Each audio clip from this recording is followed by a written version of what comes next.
All right, it's time for court today with Mutala Inusa. Good morning. Another authentic man. Yes. Another authentic man. Have been authenticated. Yes. Authenticated by the authentic one. That's right. And this morning, our producer has also been authenticated. Just saying, it's an authentic day. Authentic. That man is a superman being. In fact, one thing I like about him, he can tell you what is good and what is bad, and you have a choice to make.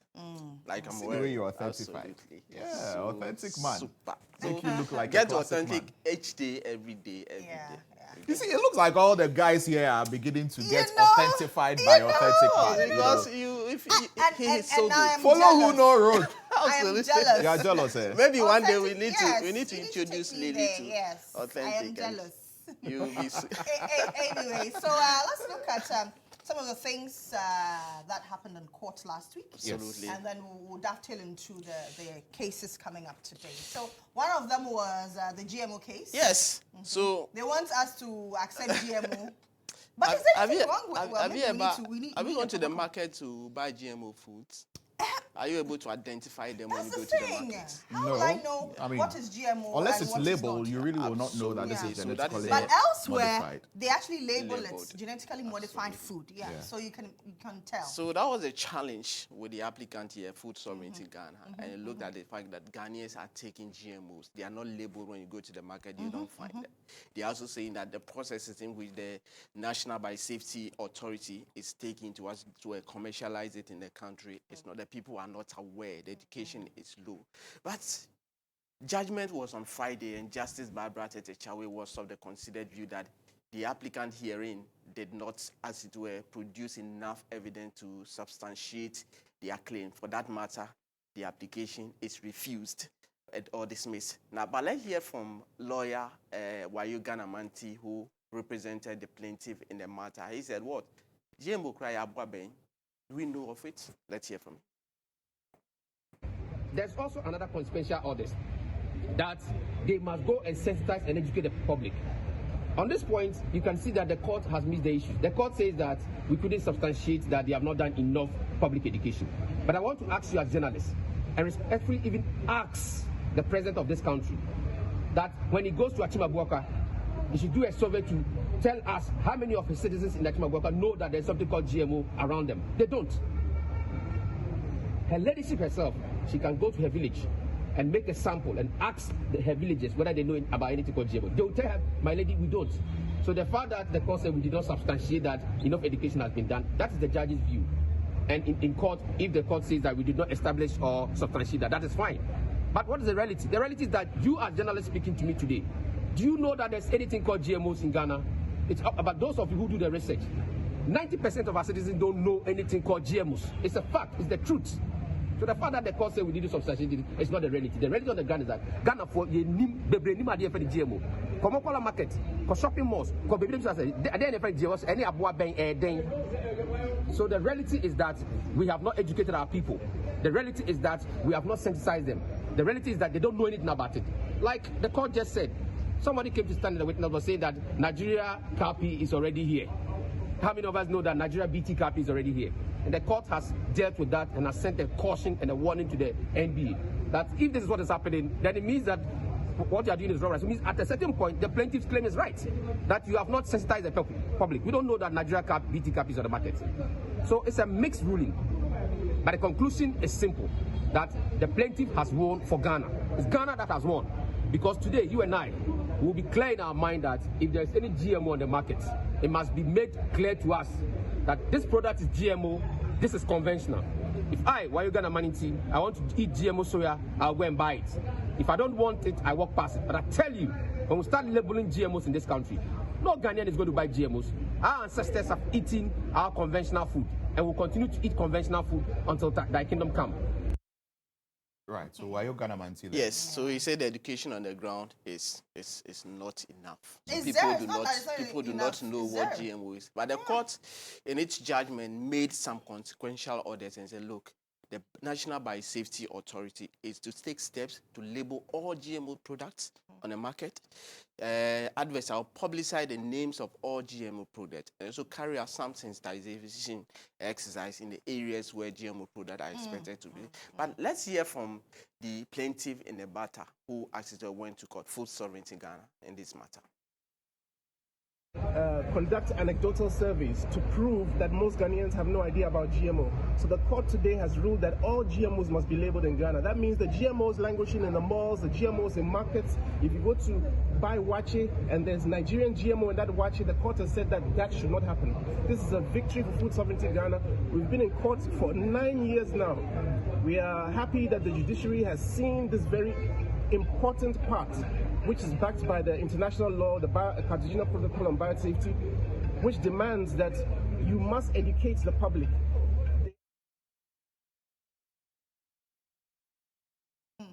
Yes, so 9 that is years. Since 2015. That's So that's why this very action was commenced and it's been fought and back for them. Judgment was, in fact, deferred a couple of times before finally last Friday it happened. But let's hear from the National Biosafety Authority, Mr. Eric Amani Okori, who is the CEO of the National Biosafety Authority, what this particular decision of the court means to them. So we who don't want GM, with the way it has ended, and the court has dismissed the claims of food sovereignty. What happened is that they came to court first to challenge the commercialization of genetically modified organisms in Ghana. And all the evidences they provided could not meet the understanding and acceptance of court. So they have been dismissed. So it is a big victory, and for us as National Biosafety Authority, established by the Biosafety Act 831, we are happy because we've walked along the path of the Act, and we've been doing exactly what the Act, which established us, has asked us to do. Genetically modified organisms are products that are everywhere in this world. Nobody can say, no, don't bring GMOs into the country. But what the law says is that if anybody wants to bring it, the person should pass through the right channel. Let it be regulated. Let's do risk assessment. And that's what we have been doing. And so I'm very happy that the judge, after listening to both sides, realized that there is no substance in the claims of food sovereignty, and they've been thrown out. When it comes to the issue of labeling, nobody needs to tell the National Biosafety Authority and Food and Drugs Authority to label GMOs. Because what happened was that we went round and spoke to stakeholders, and from the consultations we made, way back in 2020, the general idea was that GMOs should be labeled. So from 2020 to 2023, we started working on GMO labeling guidelines. And Food Sovereignty was invited to participate. In fact, we got them when we started. Mr. GHOne was representing them in the consultation. And when we were validating the whole report for adoption, everyone was there. So Food Sovereignty participated. And so the issue of labeling must not be told to government. The government knows that. And we have already finished the guidelines on labeling. So GMOs will be labeled anywhere they appear. So that's not a big deal. Yes, so that is the CEO of National Biosafety Authority, the respondent in this matter. For them, they are happy, and they say that there's no GMO products on the market. And those that are on the market, they will label them. And in fact, if there is, they would have done that because the law set out clearly. So that is his reaction after the judgment by justice. So that's justice. it for the issue surrounding GMO, right? Absolutely. And then So the malicious prosecution. Asamojan? Yes, on Friday, Against Baby the Jets journalist, was in the news. In fact, this very action that we are talking about started in December 8th, 2023. Then fast forward, lawyers of the court awarded a cost damages in the sum of 900,000 Ghana cedis against Asamoah, and the court is also saying that 11,000 cedis times 111 months is also paid to the journalist in question, Anthony Safo, and also there was a cost of 60,000 against her. So if you tally all of them, it's over 1 million Ghana cedis. The court is saying that they want to appeal. So they file a stay of execution. The court, Justice Ernest Lantam, your friend, agreed with him and said, okay, you are going on appeal, but before you go on appeal, deposit 50% of the sum at the registry of the court, and that must be invested in Government of Ghana's bond, 182 days treasury bill, roll on. So if you, after the appeal, you make successful, the money is yours. It will even be accruing interest and all that. If at the end of the day you lose, then you have to add the other balance. So the court said 30 working days, excluding weekends and holidays, as someone is supposed to pay that particular money to the registrar of the court. So that is latest in relation to this very matter in which a journalist sued the Samoajan for malicious prosecution. All right, let's talk about the cases that are coming up in court. Absolutely. Yeah, yeah. So the treason felony? felony case, Oliver Bakavoma's Yes. application for stay of proceedings and referral to the Supreme Court's provision for constitutional Absolutely. interpretation. So What's up with that? he and his lawyers want the court to refer certain aspect of the case to the Supreme Court for the Supreme Court to deal with it. There's some constitutional interpretation that arose. So they say that once that has come, stay proceedings, take us to the Supreme Court. When you finish, we'll come back. Last week, the case was adjourned, and we heard from Oliver Barker and all that. Today, Justice Marienzo will sit on that particular matter because the AG has filed their response, and the court would deal as whether the court will allow the transfer of the case to the Supreme Court pending that case. We'll know more in relation to this very case. All right. So then there's the Abesim murder, there's a Beige Bank case. Yes, so the Abesim, what I can tell you is that this very case will suffer an adjournment, especially so because it is yet to commence. And the jury or the jurors are on strike. They are not back yet. And the You haven't CJ... given any indication they are returning soon? No, the CJ has also given a directive that all the indictable cases, including murder, that have been started, jury trial that have not started this legal year, they should be moved to the next legal year. So it is possible that this very case, which has been fixed for today, would be adjourned.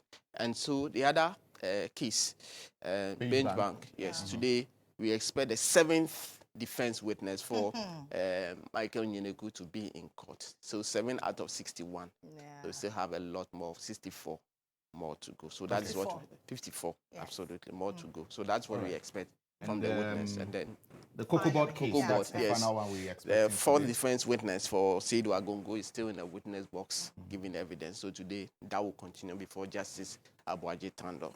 Yes. All right. All right, Captain. As always, update us subsequently. Absolutely. See you. Authentic man. We'll catch you on the flip Absolutely. side. So that's it for court today. Let's take a look at what our newspapers are saying this morning. All right, let's begin looking at our newspapers, beginning from the New Crusading Guide newspaper. NDC's plot to use secret recording in Supreme Court's judge's house to frustrate ambulance trial. Okay. Claudia Kwatin-Lumo pays 1-year fees for young male artists. Energy Ministry Schools, Kelvin Taylor, says contracting in upstream sector is not subject to government control. And of course, medium-term economic outlook looks good. That's what the finance minister has been saying. So that's it for the New Crusading Guide newspaper. We now move to the Daily Dispatch, which says Ghana has the best education systems in sub-Saharan Africa. That's according to a British expert. High blood pressure, the silent demon killing vibrant youth. NDC supporters storm airport to welcome Ofosuan Pofo, who will win the Eskado Keten seat. Will it be NPP's Charles Bisiu or NDC's Grace Dankwa? Okay, so that's it for the Dispatch. We'll move to the Chronicle newspaper. On the front page of the Chronicle, the Bible verse there is from Hebrews 18:35. So do not throw away your confidence. It will be richly rewarded. Finance Minister pleads with business community. Please stop rushing to buy the dollar. I'll establish fixed exchange rates for import duty payment. Finance Ministry holds engagement with stakeholders, and the Chronicle journalist wins Meg Foundation Award. So that's all there on the Chronicle newspaper. Our final one this morning, the Daily Guide says ambulance case, secret recordings, plea letters exposed. Ghanaian lady missing in Nigeria. Finance Ministry holds engagement with stakeholders and breaking the 8 is possible. That's according to the NPP flag bearer, Dr. Mohammed. All right. So that should do it for the newspaper headlines this morning. Do stay tuned. When we return, we've got the breakfast review coming up. Our guests will be here in the studio. We'll get into the issues. Stay tuned. We'll be right. My guests are already seated here in the studio, and we'll get into the issues here on the show today. But before, of course, we get into our discussions this morning, there are quite a few things that you need to know. And I'm going to tell you what those things are, right? Before we get into the rest of the discussion. So for 15 years, Quick Credit has been your trusted partner in micro-lending. They have been empowering lives and making dreams a reality. And today, we're excited to announce a new age. Quick Credit is now Bales Microcredit. Still committed to serving Ghanaians and changing lives, Bales is here to show you that everything is possible. So join us as we embrace a brighter future. And Bales is financing your needs. So Quick Credit is now Bales Microcredit. So always financing your needs. You know where to go and get your financial needs if you need it to be sorted out for you. Also, if you're tired of the same old political rhetoric and you believe that it's time to change and get a change that truly represents the voices of the youth, the women and children, then Nana Kwame Bediako is calling out to you. He's a presidential candidate who says he's not just promising change, but actively working to make it happen. Nana Kwame Bediako is not your typical politician. He's a visionary leader with passion for making your country better, for making our country better through innovative industrial revolution. And he says, together, we can change the political narrative and create a government that truly represents the interests of all citizens. So join Nana Kwame Bediako on his journey to build a better and inclusive future by contributing to the Save Ghana Fund campaign. Support Nana Kwame Bediako in this journey. And your support, no matter the amount, is not just a donation. It's an investment in the shared desire for a more prosperous, equitable, and better nation. So visit www.nkb.com.gh or dial *887 *2024# to donate. So this is a message from Nana Kwame Bediako. It's time for the breakfast review.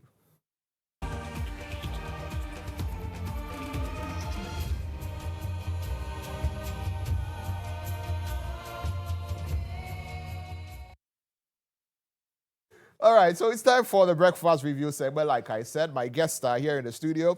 Nana Fredia Ajimango Foriata is here in the studio. He is board chairman for the National Theatre. He's also, of course, a bona fide member of the New Patriotic Party. Nana, good morning. Nana, why? Why? Now you're running a lottery for presidential candidate aspirant. Running a lottery? Is that what it is? No.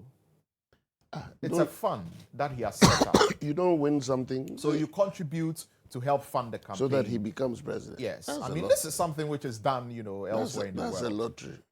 I mean, I think, No, you see, President Akufo-Addo did something similar. I was about to say that so it's not unusual to raise funds. It's strange when it's coming from this force. Why?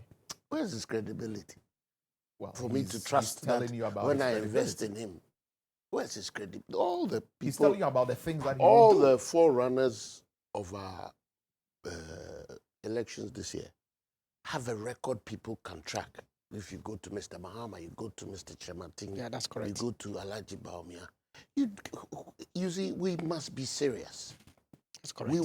The man just registered last week. He's to vote last week. What kind of commitment is that? Well, but I don't think the people who would want to vote for him will look at that. The people who would want to vote for him perhaps would want to look at the things that he is saying that he will do. So my responsibility to them, that he my will responsibility do it. So, to them. let's allow him. My responsibility to them is to laugh. Let's allow him. That's my responsibility. I mean, if you feel like Nana Kwame Bediako is the man that you want to go for with the new force, feel free to. Nobody said they shouldn't. I'm saying these are the things you look for. Okay. Wanda Victor Kuto is also here in the studio. He's a member of the NDC's National Executive Committee. That's right. Right? And of course, definitely a member of the NDC, the National Democratic Congress. He's a legal practitioner as well. Wanda, good morning. Good morning to you, Lantam. Welcome. Thank you. Good to see you in the studio. How are you doing today? Oh, small. What's a small? What's a small? Oh, in life, as I always say, everything is small. But I like the cheddar advert. Yeah, I like Nana Kwame Bidia. Yes. It's popularly known as cheddar, right? Yes, cheddar. Cheddar, yes. Or Freedom Jacob Caesar. I think Okay. Cheddar is a senior brother's name. Isn't it? Yeah, but he goes by cheddar or Freedom Jacob Caesar. It's a political, As in cheddar cheese. Cheddar. within the political space, there's freedom of association. So we can only leave him. Yes. But as Nana was saying, credibility matters in politics. If you just registered last week, It's a big issue. yeah, it's a big issue. You know, in any political party, before you even go for primaries, you need to have been in the party for not less than But 4 he's years. not a member of any political No, I'm party. just trying to That's give not the you. point. Ghanaian. He's giving you that as And a he's basis for qualified to his contest argument. for elections. So let's allow him. But why don't you want him to vote for finish you his will point? vote for him. So Let him finish his point. which people were supposed to vote last 4 years for Ghana to be stable for him to be president now? But you know, there are people who have decided that they are not going to vote again because they don't think the country is headed in the right direction with regard to the duopoly that we have. But not somebody So they've who- decided that they are not even going to vote. Will you call those people unpatriotic? And within 4 years, they will want to Will contest you for call president. those people unpatriotic? They're not the same. Because they've seen NTC, they've seen MPP, and they think that nothing They are good not. is coming, so They they are won't not. vote again. They are not the same. Okay, well, anyway. Also in the studio is Nanaya Sapong. Nanaya Sapong is a political aide to Alan Kojo Chairmanting, so he's a member of the Alliance for Revolutionary Change. Yes. Yeah. Good morning. Good morning, my brother. Welcome. Thank you. Good to see you. Good to see you. And It's thank been you a for while. joining us in the studio. Yes. It's just the issue of credibility that is of interest. And I think that, yes, of course, at a point in time, we would have to be dealing with issues of credibility, issues of accountability, because as it stands, one of the major elements that is affecting our country as a whole, and also the economy as it stands now, is the issue of corruption. And you can trace credibility to the issues of corruption. And if we already have people pointing hands at somebody as not being credible, it means that we should not be heading towards the fire itself. So basically, I think it's so. But it's good that we have opened up the democratic and political dimensions of this country. Yes. Yeah, it's interesting. Of course, it's a multi-party democracy. I don't understand why Lantam It's a doesn't multi-party understand. democracy. No, so he would Understand that he will not just under, as you believe that it's it is his place to do what he chooses. Yes. It is ours to critique it. Well, yes. you know, So he- what's your Lantam problem will not, with the he will critique? not understand and will not allow you go on because first of all, this is an LPM he was doing. It's an LPM. I was Is a doing, paid exactly. And I was paid listening for. because he did it for me So to hear. he assumes you should pretend you're not in the studios. No. No, that is not cannot what do I have that. said. I've said that cannot do that. this is something that Nana Kwame Bediako is doing. Yeah. And it's an appeal to every Ghanaian who is minded, who believes in him, to come on board and support him. It's as simple Because as that. we actually also so launched. all of you have we your actually own also interests. launched All of you have your our own fan political interests. I don't know raising what sometimes. your So point if you're is, not going to Lantam, support because Everybody is him, done that it. has Well, nothing to that do. is it. But that if there has- are others out there who feel like they want to support him, allow them to That do has so. nothing But to let's get do into the issue, with- shall we? with what we were Nana, trying let's to get get into the across. issues. Let's begin. Because he Let's also begin with included the his own issue of credibility as a the well-financed economy, right? person. Because the finance minister, Dr. Mohammed Adam, is blaming the rapid depreciation of the Ghana cedi on the payments to contractors and the high cedi liquidity, among others. Several financial analysts are projecting that the Ghana cedi will hit between 16 to 18 cedis to the dollar, especially as we are approaching December. People are going to want to import things into the country because of the festivities, among other things. And so all of these projections are being made. But addressing the media at his monthly briefing on the economy, the sector minister also explained how the cedi has performed in the past and how it has stabilized against other currencies. And he's cautioning that we should stop the speculation because it doesn't help the city. Everybody should stop rushing to buy dollars because it doesn't help the city. And he believes that, look, the city is in a good place regardless of what others may say, because if you look at the rates of depreciation and you compare it to what it was before, there is a significant improvement. But there are people who beg to differ. Nana, let me begin with you on this particular subject matter. The city today, if you go to many forex bureaus, I mean, it's a little over 15 cities to the dollar, and this is something that a lot of people are worried about. And people would say, well, the vice president said if the fundamentals are weak, the exchange rates will expose you. And here is the case that the exchange rate keeps on rising. So contrary to what the finance minister would want us to believe, all is not well. Well, first of all, talking about credibility, let me establish mine on this matter.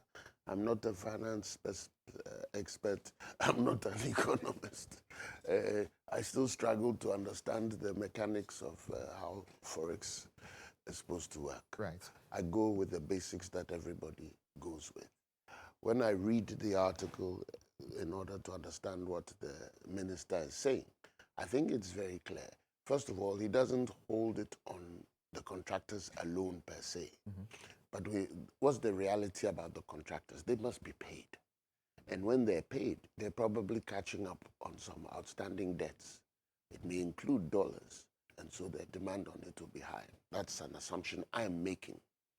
Then there's all the other rationale or the other reasons he's given for it being the way it is. One of the things I heard, and I can be held, if I'm wrong, then whoever told me is also wrong. As they say in Chisa, is this, for example, Hajj. People require serious dollars to go on Hajj. Assuming that every Hajj person, everybody going on Hajj, assuming each one of them needed a minimum of $1,000, and there are 1,000 of them, that's $1 million right there. In Ghana, $1 million being changed any given week or day is a big deal on the Forex rate. So the combination of things, I think that, first of all, those who refuse to accept what the minister said, in spite of the matter of fact that he offers, everything he said, the figures are facts. They are not conjured by him. They are facts. If you go to the statistics, what do you call that? Statistics. The Ghana Statistical Service. They will justify for you. If you go to whichever economic institutions, I'm sure they will justify that. As far as the figures he's churning out with regard to the stability of the CD, or if you're looking at the cup from a half-empty perspective, how you want to see it, those statistics are correct. How you translate it, nobody can hold you to it. But the reality is that over a good period, we've seen a certain stability. In 2020, up to 21 or so, if you recall, the dollar shot up from 8 cedis to 15 cedis. Yeah. And then it trickled down back to 8 cedis. In fact, it shot from 7 cedis or so to 15 cedis, and then came back. But it came back around to around 10, 8 cedis. 11 Then it stabilized around 10, 11. Yes. Then it started to crawl up again. What caused that spike? That's the speculation he's talking about. The fact that we push ourselves into an abyss by our own doing when we do what we do.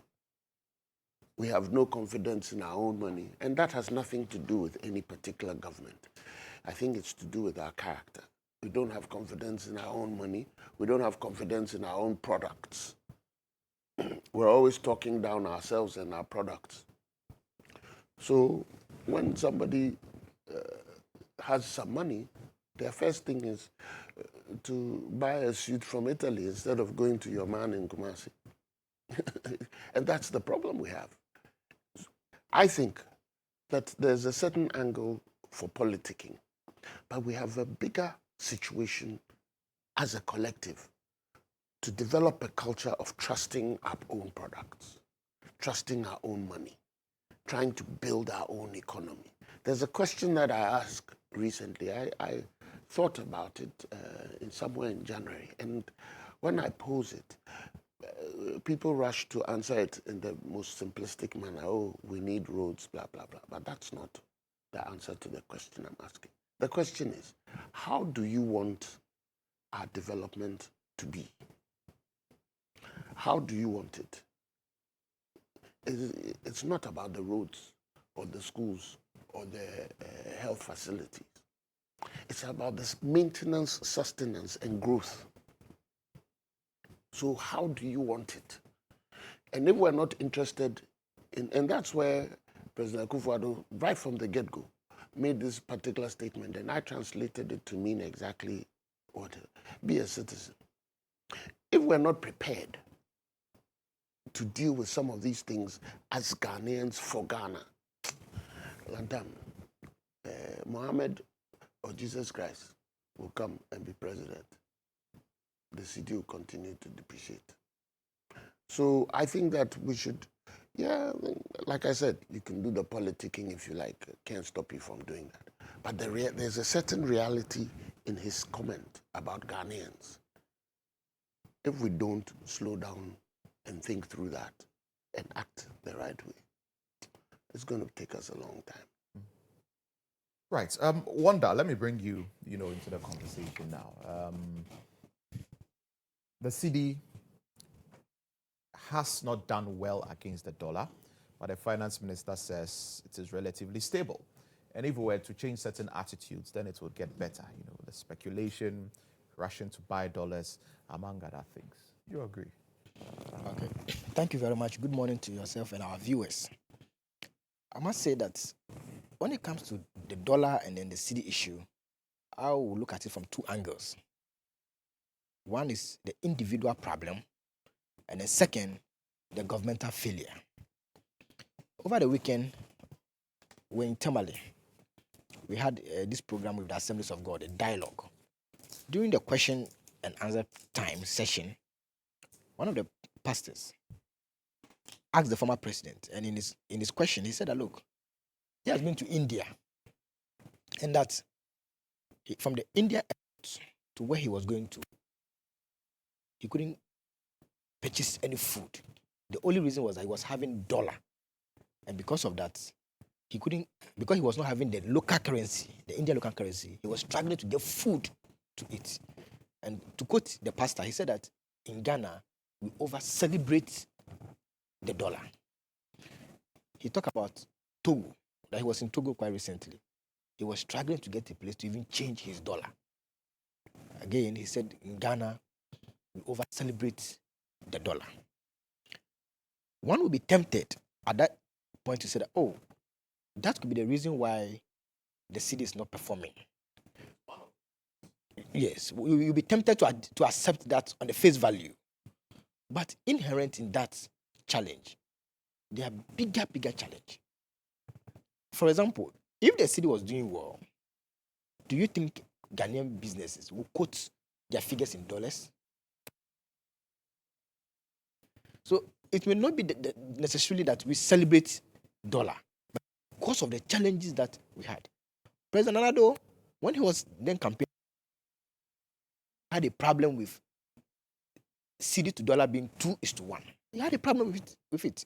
Let me quote him. He said, look, under the era of President Kufuor, dollar to cedi, $1, 1 cedi. Under the era of President Tambos and GHOne, dollar 2 cedi, dollar versus cedi is 2:1. So you need 2 cedis to get $1. And President Nanado, then candidate Nanado, had a problem with 2:1. Today, where are we now? Now, if you look at the manifesto of the MPP, if they had gone by all what they have said, I can tell you today that the cedi will be very, very strong, if not stronger than the dollar. I'm being honest with you. If you look at the policies of the MPP, and once you win an election, your policies become the working document. The MPP said that, look, they were going to move Ghana from taxation to production. It was a major campaign promise. Yes, as politicians, they took over the affairs of this country. If they had implemented even just this policy by having more production, I'm telling you that the city will have been very, very strong. If not strong, we will not be where we are today. In fact, they attempted. They brought in this policy, planting for food and jobs. Mm-hmm. Do you know that as we speak today, we still import tomatoes? We still import onions. So you ask yourself, all these monies that were committed into the planting for food and jobs, how did they end? Now we don't get any lectures again. Stabilization of the city lecture. You remember that popular lecture by the then running mate of the MPP? Today he's vice president.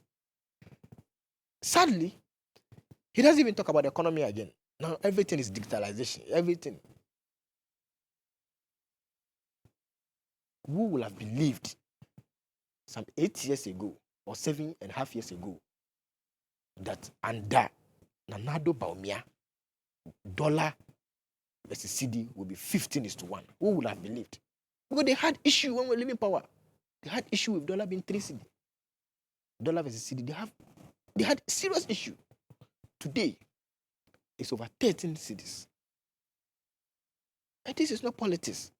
You see, if the dollar versus CD ratio is favorable, it will help all of us. It will help all of us. So nobody is criticizing the government. But we just want them to do the right thing. We were promised that once they come into power, Ghana will be a production country. Where are we now as it stands now? Where are we? Which is why in our policies, we are talking about import substitution. Let's produce more and export. Once this happens, there will not be pressure on the city. And I've always said that, look, if we continue, and we think that, oh, it's about speculating. People have the right to project and plan. Lantam, the last time I was here, I knew you were having some farms. You're doing very well. I don't know if you'll be glad to share with us the outcome of the farms. You know that the inputs, the cost of the inputs are high, such that you might even struggle to even break even. That is the reality. And I'm happy Nana is here. Nana that I know is a very objective person. These things are very difficult. You wake up, you want to pay some fees in the US, you want to send money to the US. Within 10 minutes, within 24 hours, the rate changes. Look, I won't be surprised that by the time we get to election, it might even get to 20 CD. I won't be surprised. What is the problem? You said you are going to move Ghana from taxation to production. We were told that every district will get one factory. That's why I said if their own policies were implemented, we will not be here. Where are the factories? Well, there's a whole list of factories that they would always point to. And what's their contribution to their per capita income? To the national revenue. That's why I say I don't want us to do politics. That's why I'm happy the MPP has designated Nana. I know Nana he's a very objective person. We are all struggling. You refuse to see it. You want to associate me with you. You refuse to see good. Is that we are all struggling? No, he and who? Okay. No, Nana is not struggling. But he appreciates I refuse to see things the way he sees it. So I cannot agree with him. Okay. You see, but the point I'm making is that there are difficulties. You see, I don't want us to be talking about the economy with politics. That's my point. Right. Yes, I want us to look at it across political divide. You see, what can we do as a nation to come out from this problem? Because if the NDC comes and the fundamentals are not changed, the problem will still persist. Which is why I said 8 years ago, who would have believed that under Vice President Baumia, as chair, as economic, who would have believed that dollar would have been 16 CD? No allowed. That is where we are now. No production. That's why I'm asking, where are the factories? Where are the factories? No, the other Where? around. Thank you. Thank you, Wanda. Let me come to you, Nanayao. On this issue of the exchange rates. Which is dancing all over the place. But the finance minister believes that it's relatively stable. Well, good morning to your viewers and my colleagues, my senior comrade. We used to be in the same party sometimes, so Wow. he still remains my very good friend. And interestingly, a very fine gentleman, now finance minister, and so sometimes you would want to temper justice with mercy. I say this because I feel and think that when you have a very fine man who has walked into an already created economic mess, trying to see how best he can fix it, he would have nothing much more to say but to come and try to defend what his predecessor had done and try to convince Ghanaians that indeed the city is stable. I have always said that when you sit behind your desk and you are in a fine suit as you're wearing today, a tie, with your pen on your paper, of course, you'll be tempted to say what Anta is saying. But when you have a shop in Makola or Okanshi, when you have a shop in Kejitia Market or Abuabu Market in Tamale, and you have a responsibility to get goods into your shop, you have a responsibility to pay your workers, you have a responsibility to pay some bills, you would understand that indeed not all is well and that the city is not stable. They can do all the numbers they want to do. They can publish all the numbers they want to publish. What is the dollar today to a city? It is a little over 15 cedis, am I right? Mm-hmm. Now, there are reasons why this is happening. And when you are able to face the fact and explain to Ghanaians what is happening, Ghanaians would understand you. And we would only understand when you have been able to come up with pragmatic measures, all right, to deal with the situation, not just propaganda. Some time back, as you were saying, the city was about 8 cities. It shot up to about 13 cities somewhere last year, 2023. I think getting to September, am I right? It's always hovered around 12. I think it 12, peaked yes. around 12, and then it started going And then up. it started going up. Into this year. They made a whole lot of news. It came down a bit. And where are we today? Over 16 cities. If you have a personal banker, do me a favor. Send him a WhatsApp now and ask him that you were traveling and so you would need to change some cities into dollars. He should give you the rate. He'll tell you they don't have a rate now. So when you're ready, when you come to the bank, you can discuss it. This not. I can show you my WhatsApp right now. I've sent to 2 bankers. Wow. And one just told me, I just want to show it to you. He says that they don't have dollars. And so if I need the rate, no names, just read. Wow. And He which says bank? we might not get the dollar. And which bank? No, that don't. I mean, I will not be able to because once I mention the bank, they would trace my and sources Yeah. to him. I can show you the might second not, one. So he's saying we might not get the And dollar. these are two major banks in this country. Two major banks. Yes, the issue about speculation, I agree. It has an effect on whatever we're doing. But let's be real, let's be practical. There are other issues that are affecting the dollar. The finance minister was talking about having paid contractors. Yes. Some contractors. I do not think that they have been able to pay all that which they owe contractors, or even half of it. Now, this is them paying internal debts. All right? What happens when they have to pay external debts? Have we considered that? What happens if they have to pay external debt? Then the dollar would be somewhere around 25. Because if Well, but there's a debt action program going on, and what there I'm are saying is, negotiations let's with our external let's be real. creditors Let's put that in aside. that regard. So Currently, he says that they are paying contractors, and that is what is causing it. one of the reasons. How many reasons did he give? 2.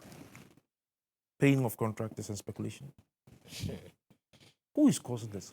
Who is actually causing the speculation? We have a lot of factors that affects the currency stability, including interest rates. The average interest rate on business loans now, it's between 35 to 45%. You have a business desk here. Let them do the check.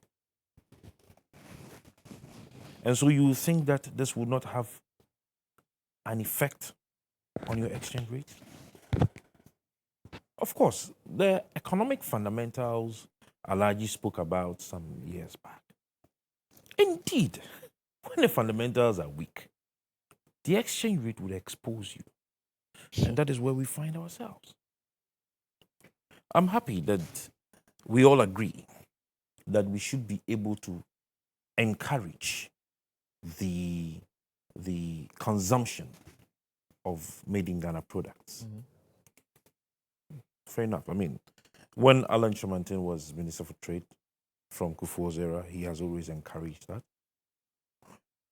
And from that time, he had also always preached that Ghana ought to be able to fix itself to go beyond the cocoa and gold, for us to look at other sectors to be able to hold our economy well, so that it will not be as though today we are stable, tomorrow we are gone.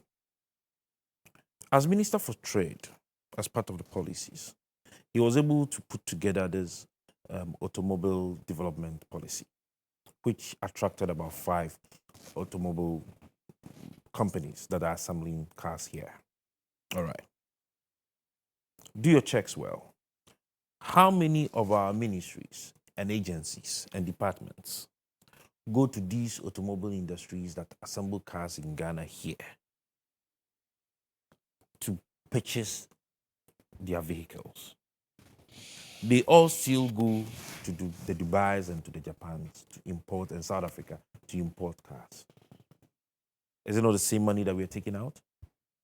What is stopping them from walking into the assembly plants here in Ghana to purchase them?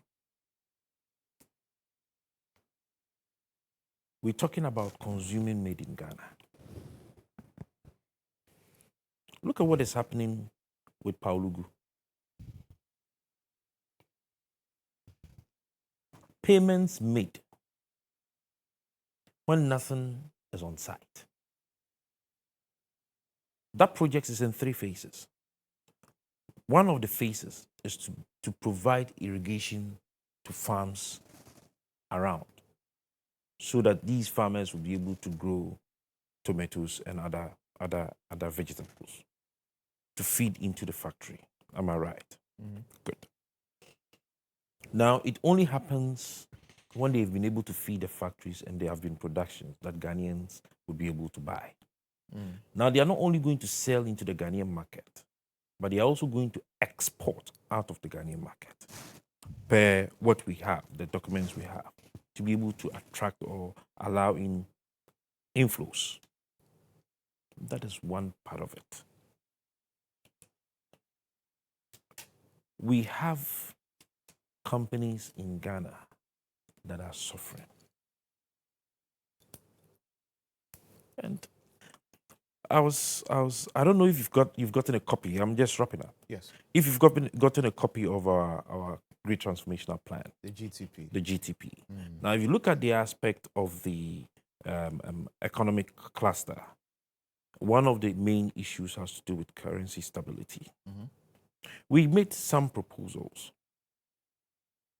You see, one of the proposals we raised has to do with promoting aggressively the consumption of local products through public sensitization and awareness programs to use pro-domestic trade policies to boost local manufacturing. If local manufacturers know that there is a ready market for them here in Ghana, they will increase productivity. Government has to take upon itself to do this. We also, just as to deal with this speculation, one of the proposals that we made was to be able to review this relationship they have, the BOGs have with the forex bureaus.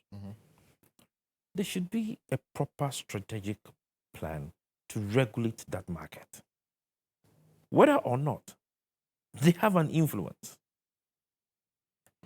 Now that we're not getting dollars here by the banks, if you walk onto the streets of Accra, you will definitely get them. So what measures are being put in place? There ought to be a clear-cut monetary policy by the BOG. They are the central bank. They control the monetary policy. So there needs to be a deliberate policy from there. There need to be a deliberate policy to deal with the cedi depreciation. Okay, all right. Basically. Very well. That's fine.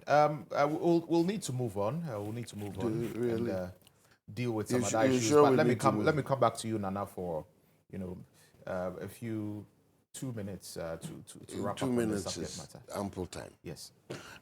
Bullet one, and is heading for wisdom. The machine gun. In Ashanti region. Heading for who? Wisdom. Wisdom. Isn't it? Wonder Victor. Mano. I want to change my name. Maybe appropriately. One can you maybe appropriately, but that's another. Here's some wonderful news, Wonder. Okay. Ashanti region alone. Yes, please. Multi-food processing is there. We were talking about where's the one district. Yeah, we want to see the output. Good. If you know these places, please go there. I'll just mention 3. Okay. Because he gave me 2 minutes. You've already taken 30 seconds. Multi-fruit processing factory. It's Sabin Akrofu. Akrofu. Okay. Drobonsu wood processing factory. Obviously Drobonsu. Okay. The new Kasapreko juice factory. That's in Tanoso. Okay. Or in the Ashanti region. Ashanti. Okay. So that's just listen. Is it your wait. It's not a question. I'm telling you. Okay. Because you refuse to see how half full the cup is, and we're pouring more into it. This is 3 of many. I'll have and 30 then, seconds. Nanaya seeks to claim for Mr. Chairman credits about bringing the automobile factories into Ghana. He didn't even figure to stop with Wonder on Wonder's comment. On the 1D1F? No, not just that. I on think even that the was, fact that that there was progress. That was clearly done by the host. He clearly stated it. You see, and of course, and he agrees. I was given 2 minutes. Very well, sir. Very well. Very well, sir. No, we also listen to you. And we also listen to you. It was very interesting. I will need 1 minute. That because they seek power, so they're saying all kinds of things and doing all kinds of things, regardless of whether Lantam was mentioning it or not. It's supposed to stop him because he's not telling Ghanaians the truth. Oh, no. The reality is this. There's now a proposal. What's the name of their group again? I thought it was Movement. Now, yes, it's Movement for Change, but the national interest movement. It's an alliance other with groups who have come together to form the Alliance for I Revolutionary seem to Change. be growing old or being behind times. But in this supposedly new proposal, we should create awareness. What awareness did Mr. Tremantin create on all the things that supposedly he did under President Akufo-Addo's authority? My reality is this. That's why when he said, all of us are suffering, I refused. Because I will not be associated with people not telling the truths about what really exists. You can pick on that truth and then put a perspective on it. But to say that it doesn't exist, I'm not interested. These things exist. If we don't make people feel that and know that they exist and that they have a responsibility in it, all of this, you come into office if God wills it, and you will not succeed. I'm telling you. All right. So that is not the solution to the CD problem versus others. The solution to the CD, we ourselves have a responsibility, and that's what Mr. Adam was talking about. All right. Just- Wanda, just yes. a quick Just a one. minute, Wanda. Yeah, so when I was making my submission, Yes. you pointed out there were some few factors. And I said, look, we must get to know the contribution to the per capita I income. mean, they've put out a list of Yes, so it's not about just- hundreds If you are not buying Okay, from them, hundreds what do you of expect factories they are that going to are- do? Nana, you've had your time, please. that are under the 1D1F. Yes, so it's not a matter of mentioning what is the output. We want results. What is the dollar to CD? If, in spite of all these factors you are mentioning, today we are going to change dollar and you have to hold 15 CD. Then without these factors, we'll be worse off. Start That's the buying, argument. start buying a Kofi juice for your You children. see, now he's shifting the goalposts. I No, take a buy a coffee juice. Kofi juice But for- the argument Don't is go that and buy a series. even as we speak today, look at the unemployment ratio, the unemployment rate. It's over 14%. So if you are mentioning all these factors and it's not delivering the results, then there's something fundamentally wrong with the governance situation in this country. Okay. That's what we are talking about. All right. Very Just a well. quick one. Nanaya, yes, a quick one. Just to help Nana, if you could go to the news portals, okay? In 2017, when even Alan was minister designate, he stated the news headline was government to promote made in Ghana goods, Alan Tremantin. Just the first paragraph. Mr. Alan Tremantin, Minister Designate for Trade and Industry, says the government will pursue an aggressive industrialization program to promote made in Ghana goods. And everybody in Ghana understands and knows Alan's aggressive measures he put in place to promote made in Ghana products, including what Nana Fridua is wearing today. My trouser, Africa wear? my trouser is not made in But Ghana. then let's be honest. And my shirt All is... right. No, you Very know, well. My you shirt see, is motivated and by just a President quick Akufo-Addo. one. Very You see, and in move on. addition, before Mr. Allen left the Ministry for Trade, if you go there now, Katie should be able to tell you that we left behind a document that had to do with made in Ghana products and export promotions at the Ministry for Trade and Industry. I do not see who in Ghana would tag Alan as not having done his best in promoting made inGhana products. All right. Very well. Let's move You've on. just seen one. Let's move on. I'm Let's not move just on to the talking, next I'm issue. raising my hand. Let's move on to the next issue.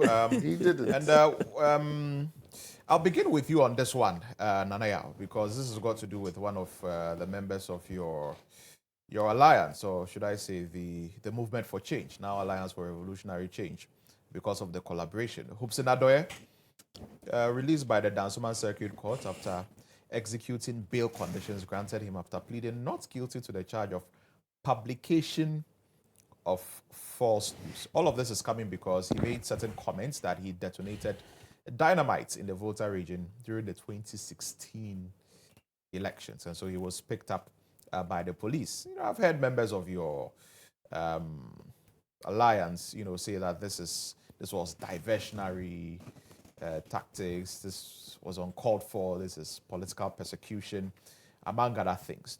I mean, if he has said something which is not factual, I mean, should the police not act? And why are we viewing this in the lens of political persecution? Lantam, great question. Lantam, an excellent view and way to start your questioning. Was this the first time you had heard Hobson make this claim? No. Thank you. He's been saying it, I think, since 2020 or the 2019 or so. He's always made this claim. When he was a member of the NPP, when he was working for them. How different is it today that he made this claim? When he was part of them and he was making these wild allegations, they didn't see the need for the police to invite him or arrest him. Who are they? Those who called for his When you arrest. say they, who Those called who for his arrested him. arrest? Because we don't know who called for his arrest. We know the police arrested him. The police arrested The him. police and didn't tell us who called for his when arrest. we went The when we police went to arrested get him bail from the police, in as much as they did not state from the start that they had arrested him, they said it was just an invitation for them to have a discussion. Yes. When they had refused him bail and then we were asking questions, the police were kind enough to tell us they were waiting for instructions from above. So probably those who were the above might have cause for his arrest. But then, what we are saying is, this was not the first time he was making such wild allegations. When he was a part of them, they never called for his arrest. Now he says he's no longer with them because he does not trust leadership. He does not trust them performing as they had promised. Now that he's left them because he thinks and believes that they are crushing the economy. Now he says that he's not part of them because he thinks that all those wild statements and claims they made when they were together, they are not able to live up to it. So he wants to move and walk and work with Alan John Kojo Tramantin and the Movement for Change, and for that matter, the Alliance for Revolutionary Change. They see the need for the police to invite him. Nevertheless, he didn't resist it.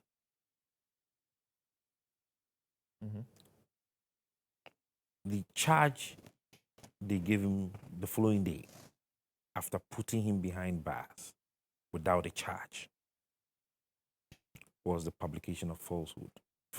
Publication of false news. And when I was speaking to the lawyers, I'm not a lawyer. That's a misdemeanor. Yeah. Maximum 3 years. No, misdemeanor, no. It's not up to 3 years. No. It depends. And the fine. There's a jail term or a fine, right? Or fine. Fine or both. The Or judge both. has that discretion. The judge has the discretion. Now, that is the least of all criminal offenses. Yeah, the Misdemeanor. Yeah. And you want to hold him behind bars on remand, refusing him bail, and you think that this was not politically motivated?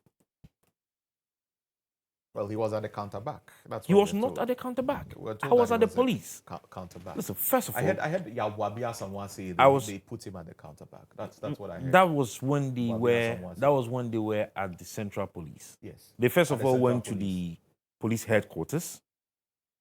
Wow. I think it was the At ministry's 12 police noon? station. It's the ministry's police Hold on. station that's Wait, me na mi gina ho. Me can't so much was also the Obika. I'm telling you what had happened. This is an interesting narrative. Yeah. He was taken to the police headquarters. He was invited to the police headquarters. 12 noon he was there. As though they are going to attend to him, they never did until 4:30 p.m.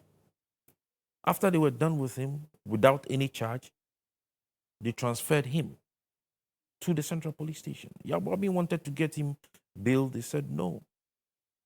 He's not under arrest, so there is no need for a bail. We are just taking him to the Central Police Station for further interrogation. That was where they put him at the counter bar. Oh. 6:37, they transferred him from that place to the Ministry Police Station.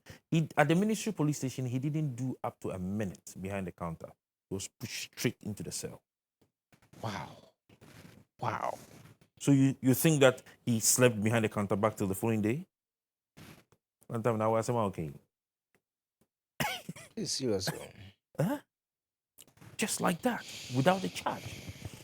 And all attempts to get him bail was null and void. But eventually got the bail. We eventually got the bail at the court. Now, they only told us what his charges were when we had gotten to the court. In fact, we did not even know which court they were taking him to. So if you see the videos, you would notice how all the cars zoomed, chasing the police vehicle that has whisked him away. At a point, he was even Sounds being like some people refused should have been arrested for reckless discussion. At a point, they even refused him access to one of his lawyers. The evening before, we had about 6 lawyers. In the morning, we had about 7 or 8 lawyers present. They didn't even want him to talk to any of them. He was being treated like a criminal. But we had another member of their party who had stated on a live interview that when he was youth leader and national organizer, he campaigned throughout the country, through all the ghettos in this country, and that he knows where all the criminals are, and that he knows where all the armed robbers in this country meet. I'm not a lawyer. He's a lawyer. Is this not an offense?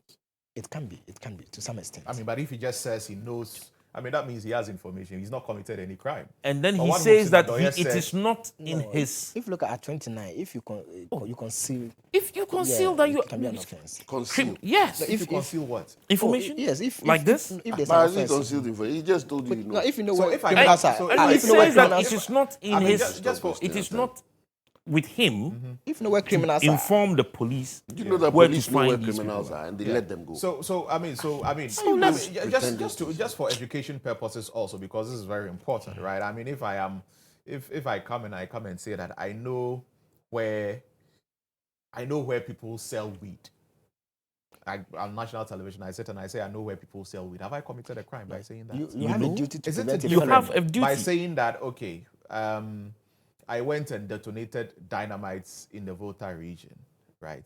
And in 2016. in And you have been 2016. saying it since 2017 or so. What is the No, difference you are making there? a wrong comparison. Because if I detonated a dynamite, that's wrong, right? Yes, So it's I like mean, I'm that's- openly admitting that one, there's to an committing actus a crime. reus, there's an Exactly. act and So there's isn't a it measure. different from saying I know where people commit crimes? No, we are saying that we have a duty to prevent felony. You understand? And that is also in our criminal code. Okay. All right, but finish So, your you submission. see, what I'm saying or what we are saying is that this was a pure political intimidation. This is one of the acts they want to put in place to intimidate Movement for Change and the Alliance for Revolutionary Change, and we actually not worried at all. We are not moved. They underestimated the impact of M4C and the impact Alan John Kojo Tremantin is going to have in the 2024 elections. And having gone back to their notes and noticing that he is going to perform wonders. And of course, Ghanaians being tired of the duopoly and wanting to give Alan Tremantin an opportunity to be able to bring in a Christ-like leadership with credibility, with a vision, then they had to revise their notes to rather intensify their intimidation. But that is not going to work. So this is just intimidation It's one of their tactics intimidation. by the government. That's what you believe because of the trajectory of events. Haven't heard the narrative. narrated. Right. Okay. Don't you think Because it of is the so? threat Okay. of Christ-like leadership. Very well. Let me come to Wanda no. now. But before I come to Wanda, we Video. need to take a very short break here. You're still watching GH Today here on GHOne Television. We're on the breakfast review segment. We'll take a short break. When we return, we'll hear from the rest of the panelists on this matter. Stay tuned. We'll be right back. Welcome back to the show. You're still watching GH Today here on GHOne Television. My guests in the studio are Nana Fredua Ajemango Furiata, who is board chairman of the National Theatre, is a member of the New Patriotic Party. Wanda Victor Kuto is a legal practitioner. He's a member of the NDC's National Executive Committee. And Nanayao Sapong is political aide to Alan Kojo Tremantin. Of course, he's a member for the Movement for Change and the Alliance for revolutionary change. And we've been talking about Hobson Adoye's debacle, arrested, charged with publication of false news, granted bail. We're yet to see what the outcome of that particular case will be. He's pleaded not guilty. And the Alliance believes that this is political persecution. Wanda, do you believe same that it's a political persecution of Hobson Adoye? Because he admitted to performing an illegal act. And perhaps he's been asked to provide evidence of it, and he doesn't have any evidence of it. And the police believe that it's publication of false news. He has been charged. Why are we looking at it in the political persecution lens? Okay, thank you. So just by way of education, Yes. there was an issue about whether if you give an information does it amount to offense. I just want to quote section 22 of Act 29. I've pulled it up. It's a duty to prevent felony. Every person who, knowing that a person designs to commit or is committing a felony, fails to use all reasonable means to prevent the commission or completing thereof, is guilty of a misdemeanor. So, Nana smokes weed. He has done everything. He's committed Nana Fridia. So now But if I say I know where they sell weed, it's the same point. So if you know so where, it means they have to. So it means You've committed. So now they need to find they out need to from invite you Yeah. and ask you where to find them. So right? just by So way there's of, no crime committed. so just by way of education, if you know somebody is in the process or is going to commit a crime, you have a duty to report to the security agency. So just by way of education. Now, on the issue of Hobson, it's a straightforward matter. Someone comes, and in court, once you admit something, it's kind of straightforward. There's no proof is not needed again. If there's a matter in court and the person being accused, unless there's a different evidence that maybe he was being coerced or and all of that, but the person admit that, look, I did this, I committed this crime. They should tell you the kind of party the MPP. Because at the time he committed those crimes, he was in the MPP. At the time those crimes were committed. Yeah, but he has pleaded not guilty to publication of false news. That No, was but the charge that but was he leveled said, against him. did he not say that he Yeah, he said he detonated dynamite. Yes, I'm looking at the fact. Yes, I'm looking at the fact, not the charge. He's saying not guilty to the charge, but he is saying that when he was a member of the MPP, he donated certain stuff in the Volta region, and this is a very serious matter. Bear in mind that in the 2020 election, some 6 people were killed as a result of electoral violence. So if I think he was the parliamentary candidate for the MPP in the boom, boom. Yes. So Hobson is not just any MPP member. If he had won the election, he would have been in parliament by now. So if such a person is telling you that, look, some 8 years ago, I was sent by my party, the MPP, to distribute certain items, illegal stuffs in the Volta region, the stronghold of the NDC, they should tell you the kind of party the MPP is.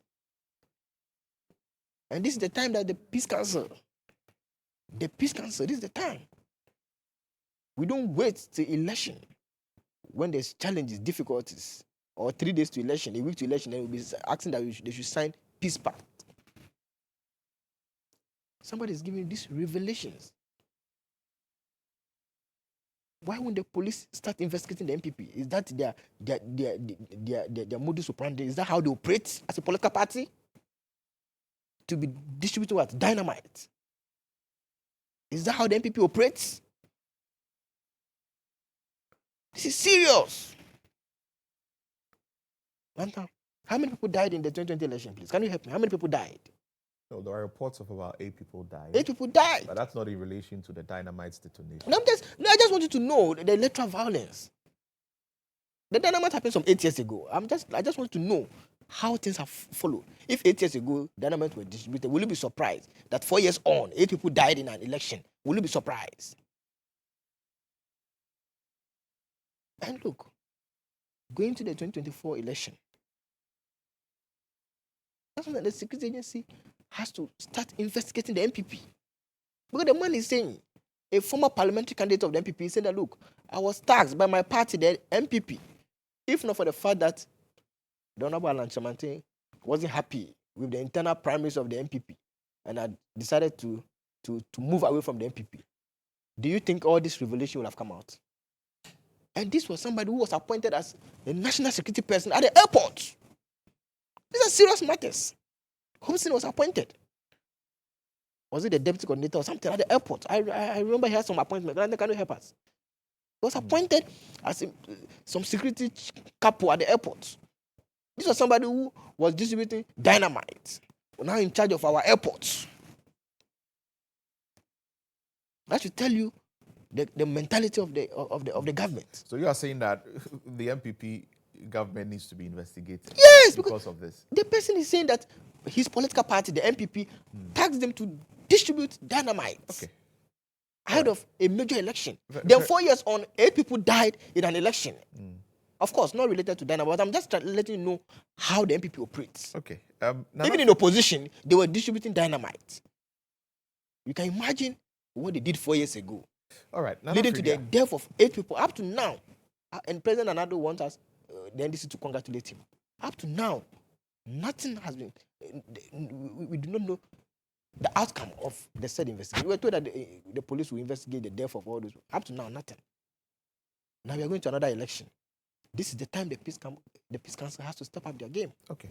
All right, very well. Nana Fredia, let me come to you now. Looking at the narration of events, and what happened with Hobson, as narrated by Nanayao here, isn't there reason to believe that something untoward is happening, or this is targeted at someone who is a political opponent? I find Nanayao's intriguing, and I find Wonder's submissions wonderful. Lantam, has a crime, and by the way, I need to put this caveat out there. I'm very bothered that I have to talk about Hobson. I consider him a friend.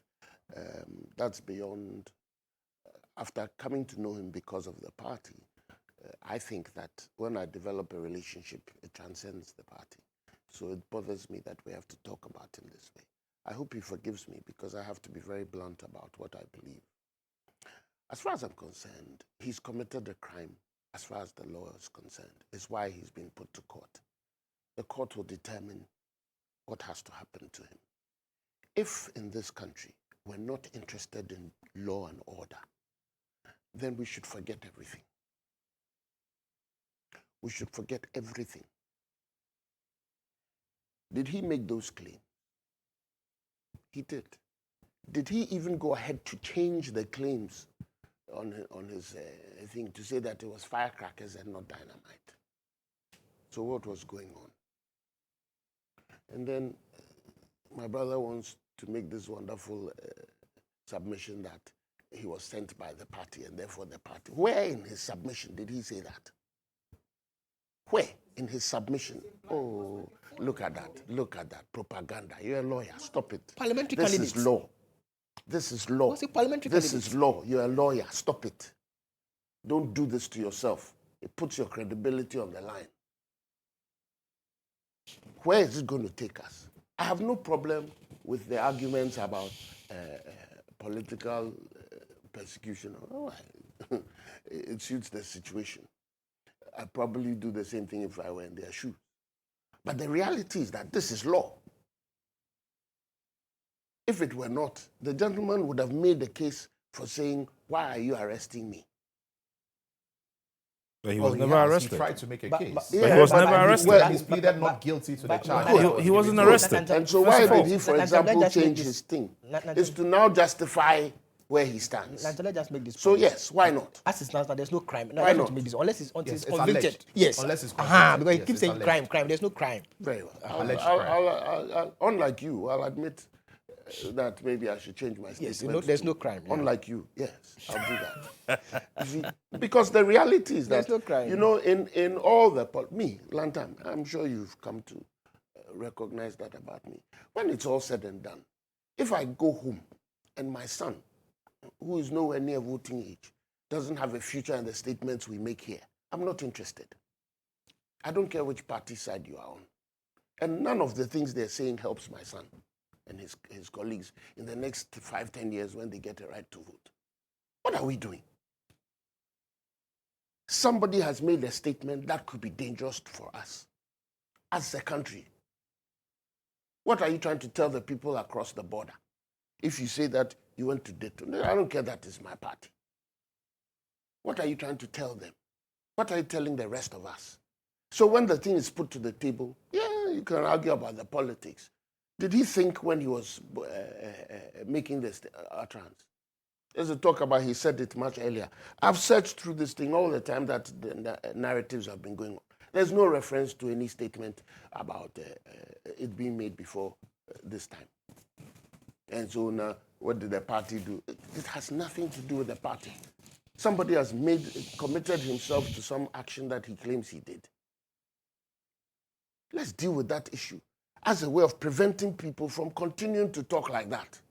It doesn't help our politics. It doesn't make us honest people. Why? Because of power. I find it preposterous. My matter is this.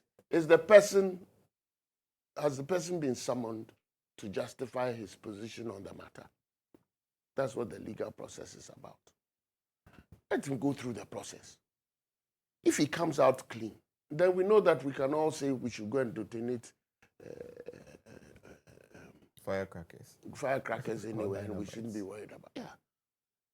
I mean, that's what is, you see, when you use somebody as an example, the person commits himself. What the law decides gives you direction. So we want to politicize and make this thing beyond the necessary boundaries, just to now start making some funny claims you can't justify about the NPP being involved. You cannot justify it. It's implied. Do you know how many implications you have committed yourself today, this morning? Give me 30 seconds. If I go ahead right now, but as a member of the NPP, if I go ahead right now, if I go ahead right now, as a member if a of the director of a NPP company, and a yes, parliamentary candidate, Do you know- did do you- that if a director of during a the company and you 2016 act, yes, election, would it be too far-fetched for somebody to suggest a director that of a he was company, doing that in the interest of the party and you winning see, power? he said it will not that the be far party away. directed It him. will not That's be what far he away said. from that. Then he goes to infer, starts now linking it to the deaths during the election. Where's the relevance? What you just said and what he said, they are not the same thing. What you just said. give me 30 and what seconds, the 30 seconds I'm using it. What you just said. no. What you just said and what he said before. No. They're two totally different things. What you said is true. I mean, he did it in the interest. That would be his argument. And if you listen to, or in my case, read what he claimed to have said, that was his thinking. Okay. Does so that when- mean that the when- party is the one who authorized him? when directors of a company, How can you when now they say act- that? When directors of the company, My friend, I'm using your 30 seconds. Wait. So you won't get it. So you take it. Nana, you're not the It host. is, oh, trust me. I mean, Lantam, my bottom line on this matter bottom is line, this. yes. Yeah, just wrap up. Let us stop this type of thing. It has no positive effect on our future as a country. In a country where people don't like to read, they go by hearsay and things like that. When we have knowledgeable people, we must be careful what we put out there. Because what you put out there just travels and travels and travels. People don't substantiate, and then it becomes the character of Ghana. Then you blame another government. Then you blame another politician. Meanwhile, the real problem, you caused it. All right, very well. Let's move on Let's to just another some issue. 30 Yes, I'm seconds. coming to you, Wanda, because I'm starting with you on this. So perhaps you can have 30 seconds, take on You that should and then sneak move, in there. I and used then to zoom do. and then zoom into the main issue. So I'm looking at an article here. I mean, previously during the case involving the purchase of some ambulances. One of the accused people in that matter, Richard Jakpa, who is a businessman, said in open court that the Attorney General tried to compel him to testify against Kesi Lato-Forson, who is the first accused person in that particular case. And if he is dead, he will reveal secrets because he has audio recordings and all of that. And this is on record because it was said in open court, with people there. It's captured in the records of the court while he was giving, his testimony. The NDC, your party, has said that this shows that this is a deliberate attempt by the Attorney General to jail KCL Atuforsen. The Attorney General Department has issued a statement, denying that they are not politically persecuting anybody. I mean, they are just following a particular case and they are doing their jobs. Nothing untoward happening there.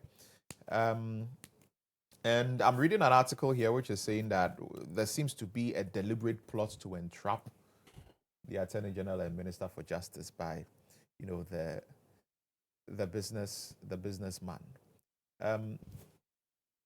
You're a member of the national. I'm sure you're a member of the legal team. Yeah, that's right. Of the NDC. So this is a case which you are very interested in. I mean, can you really prove that the Attorney General has done anything wrong and is politically persecuting Kesli Atuforsen? I mean, it's going through the court processes, isn't it? So where's the persecution? Okay. So I was asking for some 30 seconds, some few minutes ago. Oh, I used it. You see, so when directors of a company, when they deal with third parties, they are deemed to be acting for and on behalf of the company. Such that when they act in a very wrong manner, third parties can take the company on or hold them jointly and severally liable. So if you have a leading member of the MPP, not just a leading member, not just a member of the MPP, but a parliamentary candidate who was seeking to move to parliament on the ticket of the MPP. No, I'm coming. I'm just trying to let you know the strength of Hobson. You understand? And when I talked about, no, this is not propaganda. This is not propaganda. And when the MPP won power, he was appointed as a national security couple at the airport. So if such a person, 8 years on, tells us that 8 years ago he distributed dynamite, is he far-fetched? Is it out of place to say that, look, he was acting for and on behalf of the MPP? Anyway, we will leave that to the Ghanaian people.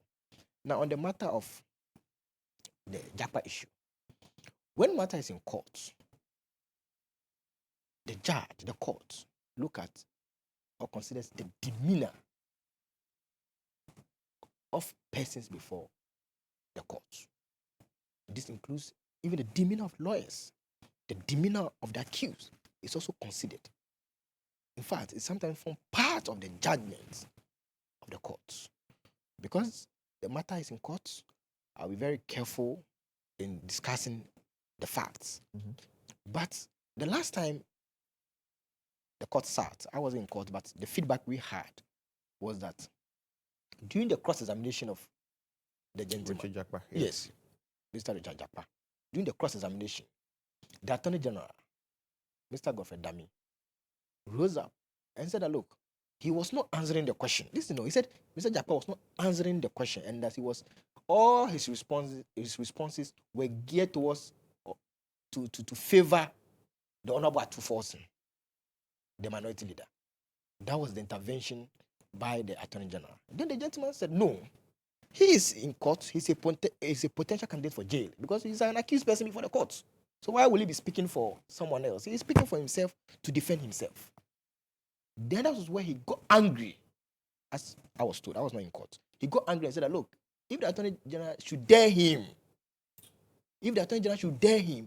he's going to say a lot of stuff, and that he has been meeting him all the hours, calling him, trying to get him to implicate the Honorable Atuforsen. This is the whole issue. I want the Ghanaians to get it. This is the whole issue, how the matter happened in courts. Mm-hmm. That's what I'm saying. I'm coming to demeanor. If you know the Honorable Attorney General very well, you know that he will not take such words lightly. But what did he do? He was quiet. The court had to retire and went to chamber. That was the report we got. If you know the Honorable Attorney General very well, and somebody comes to open court and says that you are meeting me, you are calling me, trying to implicate somebody, he just kept quiet.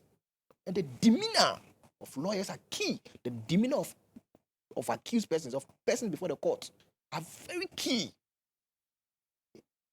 I had to observe, I was in court during the Canadian the scene of MP's case, I saw the demeanor of the Attorney General, how vociferous it was and all of that. So if in such an important matter, an allegation was made against you in open court, that you were trying to force me, you were trying to use me to implicate somebody wrongly, and you kept quiet, you didn't say anything in court. But that doesn't prove anything. No, I'm coming. Doesn't prove I'm just trying to let you know. I pointed out the issue of demeanor. If you are speaking to an accused person and he puts his head down, he cannot even look at the eye of the complainant or of the lawyer or something. Put his head down throughout the cross-examination. It carries some weight. But it still doesn't prove anything. That's I'm telling you, that the judges can convict you based on your demeanor. And that's the point I want to know. Now, you're in law school or you'll be starting law soon. Demeanor is very important. It's very important. Demeanor is very important. If you are speaking, then you scratch your head. Every question you are scratching your head, the judge takes notes. Then I'm in trouble. You like scratching your head, eh? I like to pull my nose and scratch my head. Yeah, so demeanor is important. So I'm saying that. I was surprised. That was I not can important. be expressionless over wonderful comments. What does that mean? I'm just saying that. I mean, you can ask other So lawyers. based on that, you believe that it is true? What was it?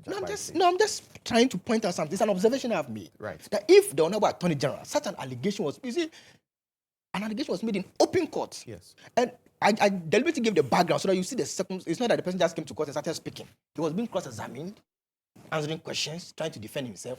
Then the Attorney General rose up and said, Yes, look. you've made that point. Yes. So because of that. So what I'm trying to say, and you referred us to the statement by our party. Yes. The party is clear. The party says that if it is true that all this went on, that you were trying to use Mr. Japa to implicate the minority leader, then it's unfair. That it can no longer be prosecution. It's persecution. If it is the case that you are calling this man at odd hours, meeting him at secret places to get him to convict or to implicate the minority leader of Ghana's parliament, this is a dangerous matter. And Attorney General, you are supposed to be there for the people of this country. I just hope that it's not true. Okay. It is just my prayer. Because it will take the image of this country. That our Attorney General, that you have the powers to prosecute. You are meeting people at night. You are meeting accused persons, witnesses, telling them what to do to implicate a minority leader. It is dangerous. Look, let's put politics aside. Power will come and go. But let us not do this to ourselves. I just hope. Look, I'm just hoping. And I know the Attorney General. I know him to be a very responsible person. That's what I'm saying, that I'm just praying that this should not be true. Okay. But for somebody to say this in open court, it's in the court records now. Yes, if this case is reported, it will definitely be reported. It will be in the law reports. Yes. That an accused person comes to court and accuses the Attorney General of the Republic of Ghana that he's meeting him at secret places. And he says he has recordings. We will be glad to have those recordings. I just hope that it's not true. You hope it's not yes, true? I hope so. Not Freddie, let me take your thoughts on this Another matter. of times wasted. I don't see where this is going. As far as I'm concerned, it's a court matter. Yes. If you agree that it's a court matter, what's your haste in wanting to be a part of it? What's the NDC's business in it? The minority leader is one one of the people at the center of it all. The minority leader is. What's that got to do with the price of tea? Because the thing is in court. Yes. So let the man not just dare. Let him put out the information and let's see whether there's anything incriminating about it. That's what you need to do. For what? For what? If this is a matter of law, it has happened in the courtroom.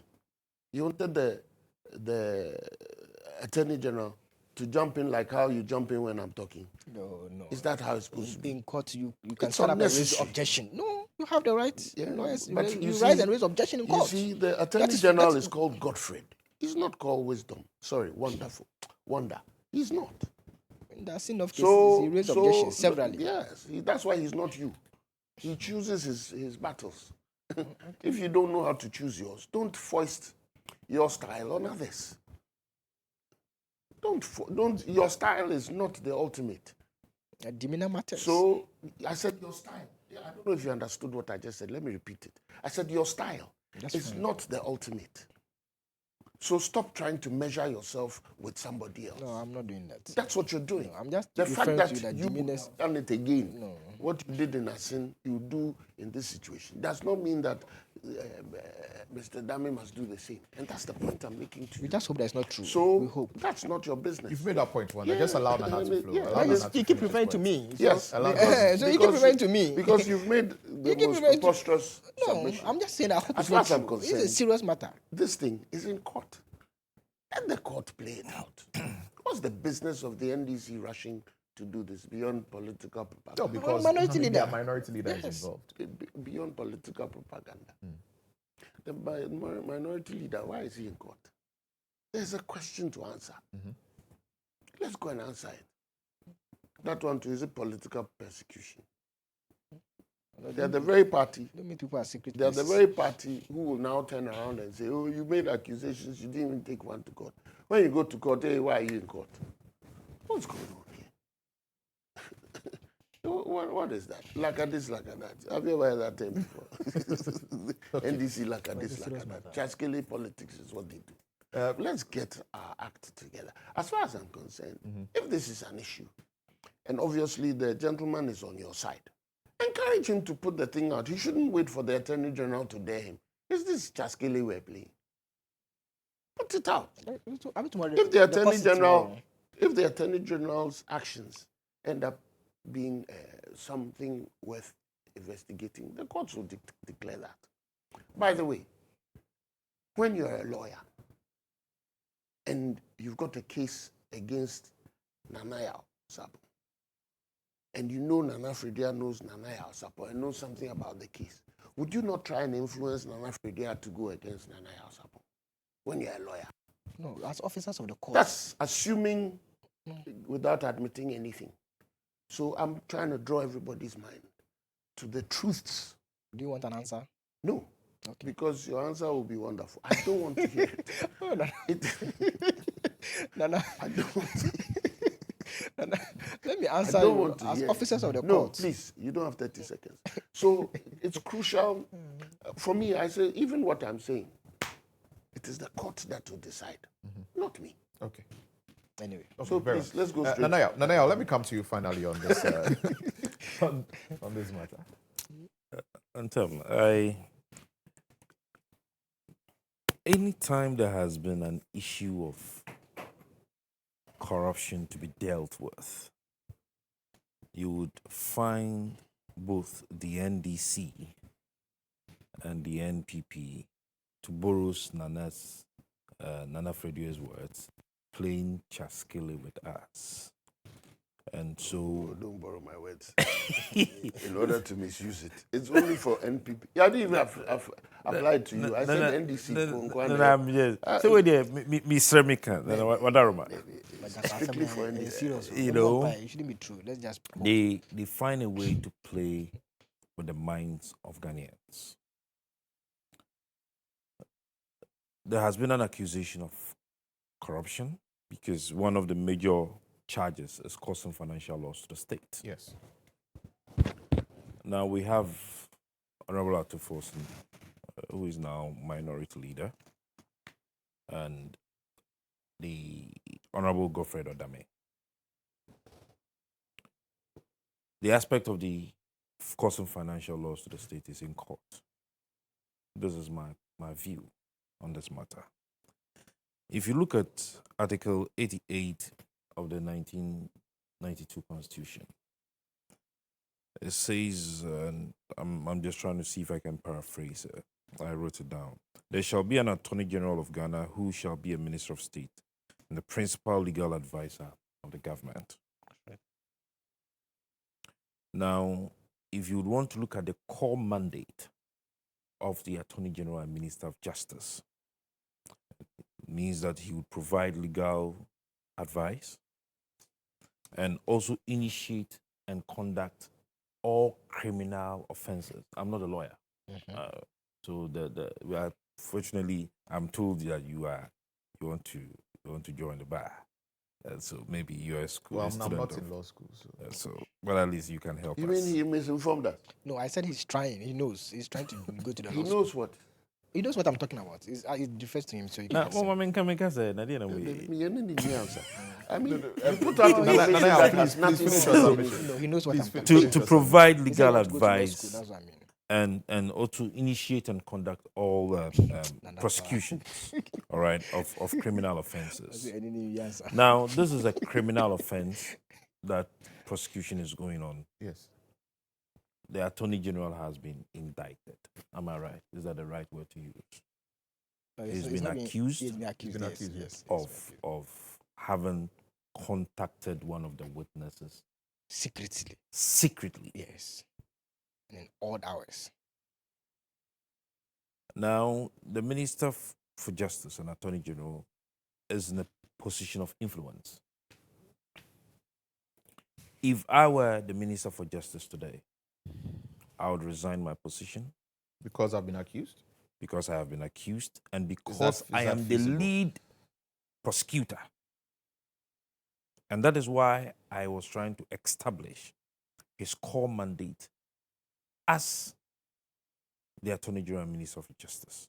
But it's just a mere accusation that has been made, which has not been substantiated. Mere accusations not So, substantiated. Unless it is proven, It is given what is the room need for him to resign from his it position is as Attorney given General? room for us who do not know to assume that our minister who is supposed to go chase our money for us and jail people is in bed with those people. Nana made a point. He says that some of these speculations travel far. I mean, a good name is better than riches. Yes. He has some level of integrity. Some of us really admire him so much. I mean, young man haven't risen so fast to the position of the Attorney General. If I were him, I would step aside, call for investigations into this matter, and once I come clean, why not? The president still has the authority to appoint me. Okay. Then we continue with the matter. I'm sure he's saying that because they say that justice must not only be done, but justice must be seen to be done. Very well. Yes. Yeah, basically. Very well. We'll have to wrap up the breakfast review segment here. How Gentlemen, Nanaya makes this comment. I'm grateful About that you resigning. joined us here in the studio. Nana Fredia is a member of the NPP, chairman of the National Theatre. Wanda Victor Kuto is a member of the NDC National Executive Committee. And Nanaya Osapong is a member of the Movement for Change, or the Alliance for Revolutionary Change. We'll end the breakfast review segment here. Or to come up here on GH Today. We'll be right back. Which itself releases gases that are not good for the people in the community. And even the decomposition of the waste itself is also not good. It releases some gases that are not good for our overall and general health. So it is something that all of us must be vigilant and guard against in our various communities and make sure that you are not perpetrating that and you are not allowing a third party to also do that in your environment. Now, for you, where you sit, as a country or as a Greater Accra region, because we are in the Greater Accra region, we say keeping Accra clean.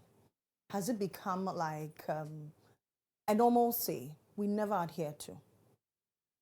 Well, good morning once again, Lily, and good morning to your viewers. Well, to answer your question, I think we have come from a place and we need to work collectively to be able to reach where we want to reach. And it is important, like my other colleague mentioned very clearly, that there are a lot of multifaceted approach to this managing of waste. And when you come to the technocrat like us, we tell you that in properly managing waste, there are scientific processes that the waste go through, right from the storage to the transportation to the treatment, and then recycling, and then the final disposal. So it's a whole chain. And then you were asking which of the link is weak and what is the reason why we are here. I've always said, and our research has proven that still less than 40% of people still collect efficient waste management services. That means people are still dodging whether they should collect or avail themselves to some of these waste management contractors to manage their waste. So there is a lot of leakage when it comes to the storage of waste, because that is the key aspect of the waste management. If you don't store the waste effectively, then we wouldn't come for it. If you don't store it effectively, then the question becomes, what other crude waste are you using to dispose of some of these waste? And some of the crude waste we've seen over the years are attempts to dump waste into waterways and other unauthorized places, such as the drains, as we have seen. So in managing flood situation generally, the waste management is one part of it. Why it is so critical? Because when you dump waste into drains, it begins to block the water that the drains were initially to contain. And in rainy season, as we are in, there is excess water on the land surface. And the purpose of some of this engineered drain system is to collectively, direct the flow of the water course. And when we have some of these solid waste blocking its way, it becomes difficult. So the drain will overflow, and then you see water gushing out to our homes, our shops. So this is also a contributing factor to some of these flooding situations that we face in Accra. So it's very important that the aspect that is one of the link weak, that is the storage of waste, and that is done by you and I, the various households, the various communities. We should pay attention to the fact that you need to store the waste. That is key.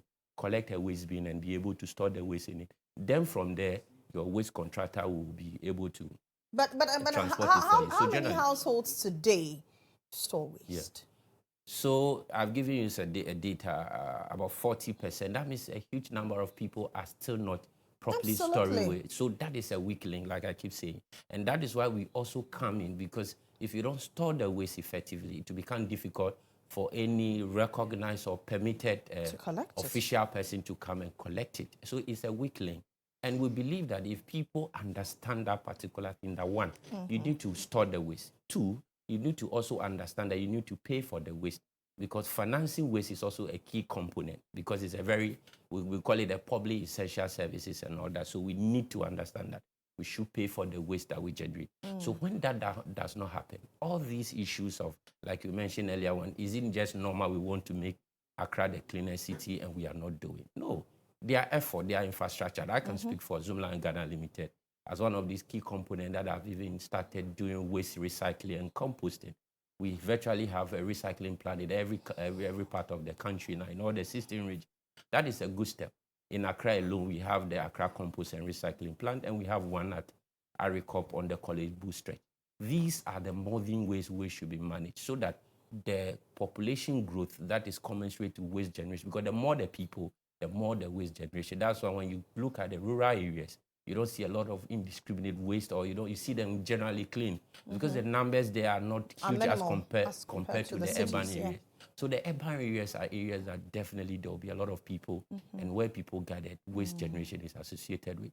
So the idea, the investment, any side, go to every country in this world. Everybody has moved sustainability, the fact that we should recycle waste.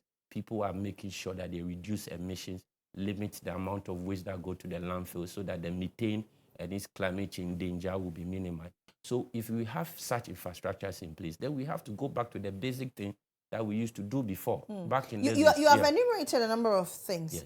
How easy or otherwise is it to enforce these? For a country like Ghana, one of our major problems is ill-enforced regulations. Excellent. How easy is it? I think if we decide collectively that we prioritize enforcement of our waste laws, because I don't think we have problem with laws at all. We have a lot of laws. Yeah, beautiful laws. But it's the enforcement. It's the enforcement. So I was looking at enforcing sanitation laws. I took it upon myself to research and see what are some of the problems. Spoke to some of these environmental health officers who are responsible for waste management within the various districts. And some of them, a key problem they've also raised is the fact that, when you look at the Criminal Offences Act, Section 296, declare or indicates that if you dump waste onto the street, it's a crime. That means you can be prosecuted, you can pay fine, you can go to jail for just dumping waste indiscriminately. But it is happening. Why is it happening? Some of this feedback, they also mention that they believe that the environmental health officers, that is the waste prosecutors, the prosecutors within the environmental health department, face challenges sometimes when you go to the court. And I asked what are some of these challenges, and they mentioned that the environmental cases will equally have to compete with any other case being called in the court. So meaning that the the case will have to be in the queue for the clerk We'll to have the to court, travel the will long travel, haul. and then for them to be called. And, sometimes besides, when, yes, a and lot, sometimes when, it means they are going to prosecute a lot of people, because if 60% Yes. of families do not have storage facilities, then it means if you want to prosecute, it means you'll be prosecuting virtually everybody. More And than then half we of the say- population. Yes. Yes, but So- we believe that some of these things coerce people to do the right thing, because if you look at other countries, immediately you dump waste, there's a fine you pay, prosecution is right there, and there are levies, people ensure that you do the right thing. But you see, they also mentioned that when you go to the court, there are a lot of systems, and they think that bureaucracies, and they also think that the specialized courts, like some of the way that some of the district courts are doing, they have some particular days they deal with only sanitation Should we then cases. bring back the era of town council? I think the era of town council is not gone off as we are having, because there are still enforcement rules at the various environmental. I have not seen any town council. Why? person in my Because area. enforcement is weak. Because gone are those days, it was very key. It was a priority. We all wanted to effectively get rid of waste. So people come and then prosecute you if you don't do that. Does it then suggest that as a Yeah. country, sanitation is not our priority? Because we have a local government ministry, we have municipal assemblies, we have a whole ministry in charge, sanitation ministry. Even with all these institutions, does it still mean that we don't find sanitation a priority? Because we spend over 420 million on sanitation annually. It is a priority, but as a group, we have tried to tackle this situation since April 2008, when we launched the free bin concept. Okay. So we started by giving out free bin. We were doing public education. Are you still on giving mass out free media. bins, by the way? For now, you have to pay something small. But before then, we did it until much recently. What was the impact of the free bin? Oh, it was very, that's why today we have 40% of households. I'm sure before then the numbers were very, very Minimal. low. Yes, much minimal. So we took it upon ourselves, and for like a decade, we were running this campaign, distributing free waste bins and encouraging people to take them. When we started, it was not easy. People were even not willing to take it for free, you know, because of the monthly payments that you have to pay for them to haul the waste from your premises. So I think we've done something. We are somewhere, and we invite everybody to come on board with public education and community vigilance. I think we can go a long way, while the government also I think that's critical. carry on its Community part, yes. vigilance. Yes, very cool. We are not our own keeper. Yes. So you see somebody dumping refuse in front of somebody's house and you think, oh, it's not my house. So Really, gone are those, you know, formerly we used to be very critical about Absolutely. sanitation issues, and you see people even within their street organizing themselves to clean or desilt their drainage in front of their homes. And that spirit is missing. It's also a weak link, because now you see people are very focused about their career. They wake up, you know, you don't even get to interact people. But we've seen that gradual introduction of this organized keep fit. People are now thinking along the community, they organize themselves and go for jogging. So we are drawing their mind that on that same basis, organize yourself to desilt any drainage system in front of your home. Organize yourself and take responsibility to be able to clean your immediate environment. And trust me, these little things do help to contribute. Like I mentioned, government is doing a lot. The private sector, like I mentioned, is doing a lot. There are a lot of about 16 integrated recycling plants all over this country. What that means is that when the person stored the waste adequately, then the waste management contractor will pick it to some of these plants that can even recover waste and make sure that we even use waste as a resource for other productive things, like we are doing, getting compost to help the agriculture sector and all that. So you see, is it so expensive? the investment is key. Is it And we've done expensive that. to get people to collect waste? So like these private companies, for instance, that other than getting the aboboya, because mind you, cost of living now is high. Into my 10 CD that I used to buy small gobe or wachi, now I have to give to somebody. However, the ripple effect is that these people collect it and they don't take it to the main sites. So how do we then address this particular problem? So I wanted to say something earlier. We have to educate our populace that there's money in recovering waste or material recovery. Yes. There's now, money? Just How one so? group Now let me say to her. with another initiative where people must segregate their waste at home. You know, and that is a very critical, because elsewhere you find people segregating waste. This one is here, this one is here. But in our part of the world, we have one bin and everything goes into it. Yes. Now we are educating our people and our clients to segregate their waste at home. We have a new company on the block called Namako Ghana Limited, and they are buying everything. We are buying plastics, we are buying paper, we are buying tins. So for instance, tin tomato cans, milk cans, Milo cans, and all those things, malt cans, Sprite cans, and all those cans, we are buying them. So if you can segregate them and separate them and tie them elsewhere, once you get the numbers, you bring it to us and we'll buy and pay you some good money. So there's no need to throw all those things into the waste bin. There's no need to throw all those things into the waste bin. Let me understand so that people out there can better have a grasp of it. So if, let's say you have, 3 bins, you put plastic here, you put your tins here, you put paper. Is that it? It's not everybody who can afford 3 bins. Maybe, for now, we all have one. We don't want to wait till we get to where we can afford 3 bins or address rich communities where people can afford 3. It's for everybody. So even if you have only 1 bin, just separate it. Tie them in a paper bag or a gift bag or something. Yes. Just separate them. The plastics here, the gallons here, the tins here, the cardboard. When does this initiative start? I have a lot of plastics, by the way. Yes. I have a lot of plastic. So when does it start? No, we are already in it, yes. So we even have a factory on the motorway called UPPR Ghana Limited. Okay. Where they process some of these things into other usable items like buckets, wash bases, plastic bowls, waste bins, and other things.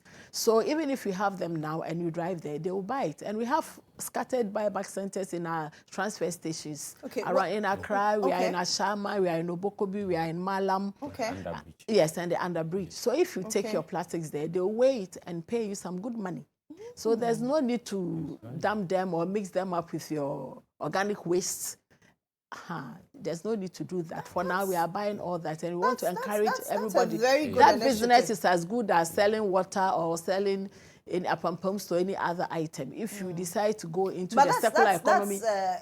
Okay, so if I don't have one in my community, it means I have to drive to the nearest. Yes, we are making arrangements to pick up, but I know that because of the cost of fuel, if it is in large quantities, then we can arrange to pick them up. If you take a photo of what we have and we send it to our managers and they look at it and some tonnage, then they can come. So if you want us to come and pick it, then it means you have to collect volumes. Otherwise, then reach out to us and let's see how we can pick up your plastic, your tins, your cans. Usually have to get a lot of plastics before you can make a lot of money. But when it comes to the tins and all those things, that one, because of the weight, you make money. So we are buying a whole lot of things, metals, glasses, and paper. Please don't throw away all those things. The and glasses, don't mix them broken up with glasses your... or Yes. Broken glasses? Yes. Okay, so people now should be able to segregate their waste. Segregate your waste properly, and our people will come and buy it. Which areas, please? I mean, so that people who are watching can take note. Which areas can they take these waste to? Ashaman transfer station. Okay. We have one. We have a Bokobi transfer station. Then we have the Achimota one. Yes. Okay. And then Achimota is Underbridge. close to Yes. you, yes. But if you So have we any have buyback difficulties, center. If you you can just just contact reach out any to of the us. Zoomline district offices, And they can then assist you to the nearest point that you need to do this. But along all these things, one key thing that we also want to put to the public's minds that let's also take responsibilities to take or make effort to even reduce waste at our various homes. You know, people go to the market and virtually they buy everything in plastic. They even tie the tomatoes in plastic, pepper in plastic. So one transaction, you come home, you realize that you've made a lot of waste. Oh, Corner say that this. again. Yes. So in one transaction, you've made a lot of waste out of that. And that becomes, you know, some of these plastics take longer years to decompose. It becomes environmental Some countries problem. have banned the use of plastics. Exactly. Do you think as a country we'll ever get there?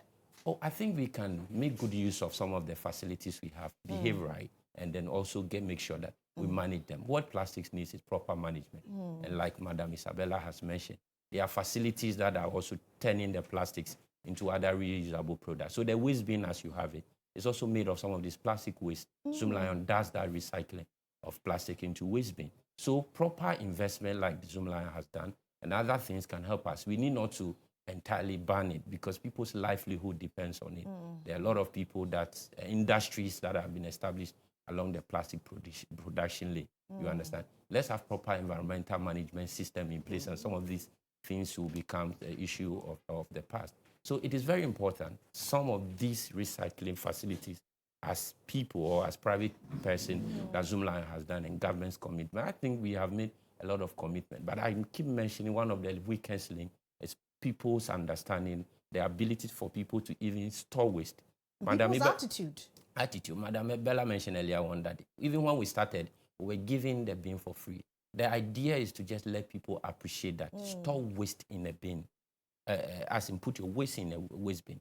Initially, people were not even understanding that. So you go to some of the communities, we give them the waste bin. The next moment, you see them, they have used it as an ice chest that they have. Water storage. Water storage. Really? Yes, because Yes. they seen the bin to be so clean. They don't even get the idea why they should be able to even put waste in it. Because it's a brand new bin we give them. And you see people storing drinks and putting ice blocks on it and serving at events. And people are even keeping it in their rooms and putting their clothes in it. Some of these rural slum communities, when we realized some of these things. So it took us a lot of effort. There was not enough education on the use of the bin. There They were is, very but much you see, aware, but attitude to take put long. it outside for us to come and lift, and then they have to pay the monthly. Yes, that was the problem. So Okay. once they get it, they want the bin, but they don't want to do the monthly contract, and all so that you come and lift it, and then every month they have to pay for it, and that problem still persists. They want Should to we get encourage- more investment? Do you think as a country we need more investment into sanitation? I think we are doing a lot. We still need more. Like I said, we should always make sure we get it right, because issues of sanitation are public health issues. Yes. People's life depend on it. When there is Climate disease change issues. Yes. climate change issues, and a lot of the whole world has committed a lot of finances to make sure that issues of environment sanitation is dealt with. So globally, there is that narrative to ensure that we tackle sanitation and environmental issues efficiently. But you see, like I mentioned, the weakest link will be making sure we're doing the public education alongside some of this investment. So as we are on this set, I believe people are listening and they will understand that they should take proper steps to dump their waste efficiently. Because trust me, the investments are there, there are funding that is there. There are a lot of research work that some of these donor agencies are committing to research work into sanitation and all that. So I believe the investment gradually, because it has become climate change issues, because the rain patterns are not, you can't predict and all that. So it's a global narrative now. We are all pushing for people to play their role so that collectively they'll be able to manage the waste properly. And for us, when that is done, it becomes easier for some of these huge investments like the integrated recycling compost plants that we have established. We used not to have those facilities in that numbers, but now we have them virtually. Just last 2 weeks, we commissioned one in WA, and then we commissioned one in GHOne as well, alongside medical waste treatment plant.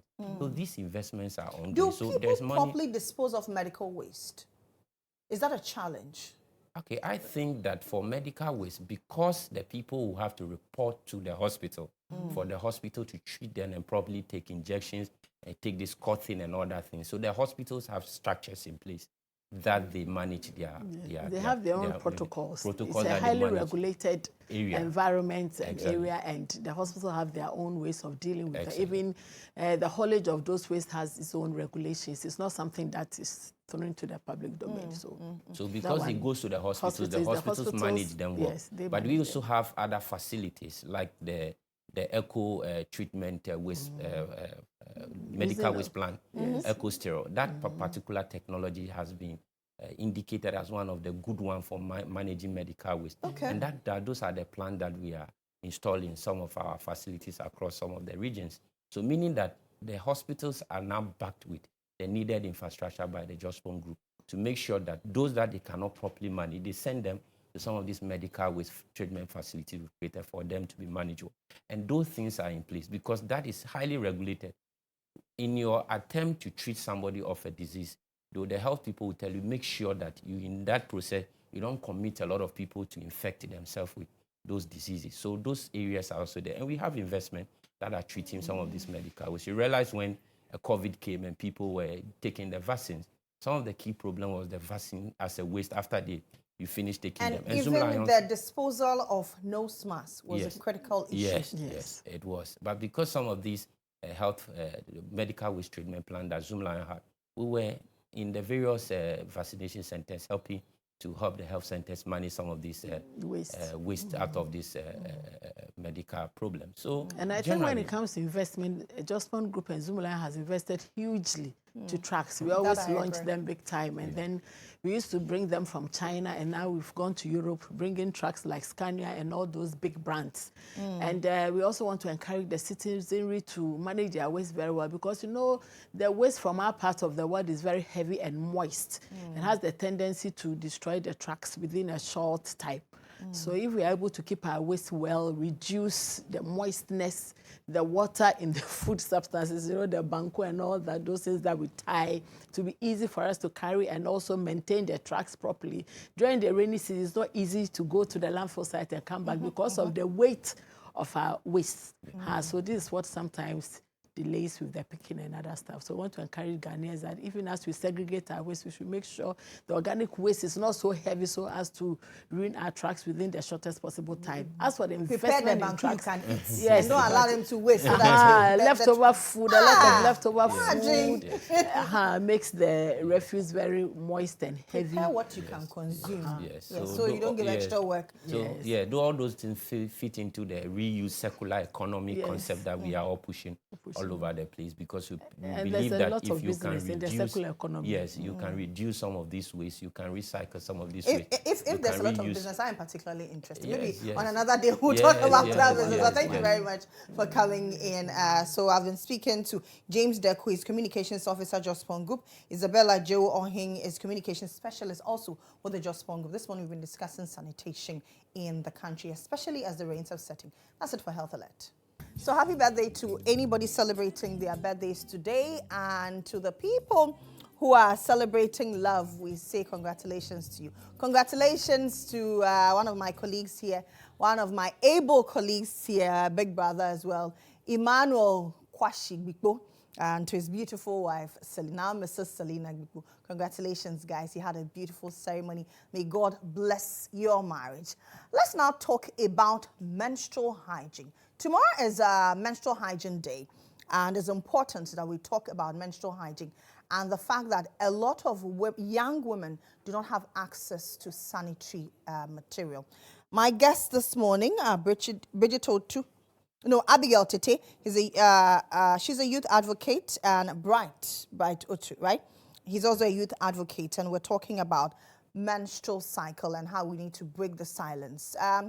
Tomorrow is Menstrual Hygiene Day. I'm sure there are a lot of research that you've done about menstrual hygiene and what needs to be done. Where are we as a country when it comes to menstrual hygiene? So as a country, you'd realize that we are not on a very good footing when it comes to menstrual hygiene and its management. A lot of young women and adolescents don't really have what it takes to manage their menstrual hygiene with dignity. And the word dignity emphasized here, in the sense that you have cases where people are unable to afford the very basic menstrual hygiene management, should I say a tool, that is the sanitary pad, and as such have to improvise. And by improvisation, I mean they substitute the sanitary pad for other things which are unspeakable. To be frank, it's quite appalling as a nation that a young girl would have to use a rag or a toilet roll in order to just manage her menstrual hygiene, and it's not good. It does not speak well of us as a country.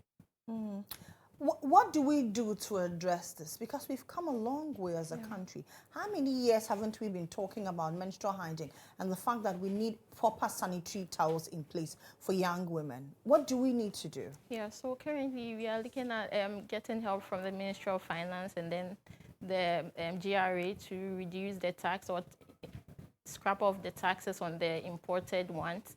And even for now, we hear that they are trying to take off the tax on the raw materials being used for the locally produced ones. But then we're also looking at... Hasn't that yielded any results? So, yeah, it is in a way. But then we're also looking at the ones that are being imported. There's a 20% import tax on those ones, and then additional 15% VAT in addition to the return. That's really making the price of the menstrual products go a bit higher, and it's really not helping. Yeah. So, and then aside that, we're also looking at the facilities, as in the wash facilities in various schools, because aside they getting their products, they also need facilities where they will need to use to manage their menstrual hygiene when they are in school and all that. So we are looking at that one as well. Yeah, so provision of the facilities. Are there certain misconceptions when it comes to menstruation that we need to tackle? Yes, please, there are. So when we went to the field, we realized that people didn't have a lot of knowledge on these things, and they had misconceptions, thinking some people were of the view that it's actually dirty and then it shouldn't be discussed publicly. So we had, a significant percentage of people thinking that way. So this is another reason why we need to educate and then sensitize the public on these issues. So I think tomorrow, being the menstrual hygiene day, we are looking at sensitizing the public on the need to discuss these things openly so that the young adolescents don't feel ashamed when it comes to these topics. Yes, At what age did your parents discuss menstrual hygiene with you? that's the thing. That's another thing. So when we went out, we spoke to some of them, and then we realized that some of the parents don't talk to, especially their fathers, realized that they weren't really involving themselves when it came to topics like that. So you could see that they were getting the information from their friends, and then was breeding peer pressure and then giving them wrong information and all that. So that's something that we should also be looking at. We should make it an issue where everybody is involved and not just the mothers. The fathers are also involved in this. They should also speak to their children and all that. Yes, please. For you as a man, was menstruation a taboo for you growing up to discuss it? For me as a man, you'd realize that in the home, men naturally play a very little role when it comes to. So the topic of menstruation was not even generally discussed. So you'd barely see or you barely hear my father talk about menstruation or anything about that sort. And it's a general idea across every home. So the idea there is that it's a women's issue only, which is... My area.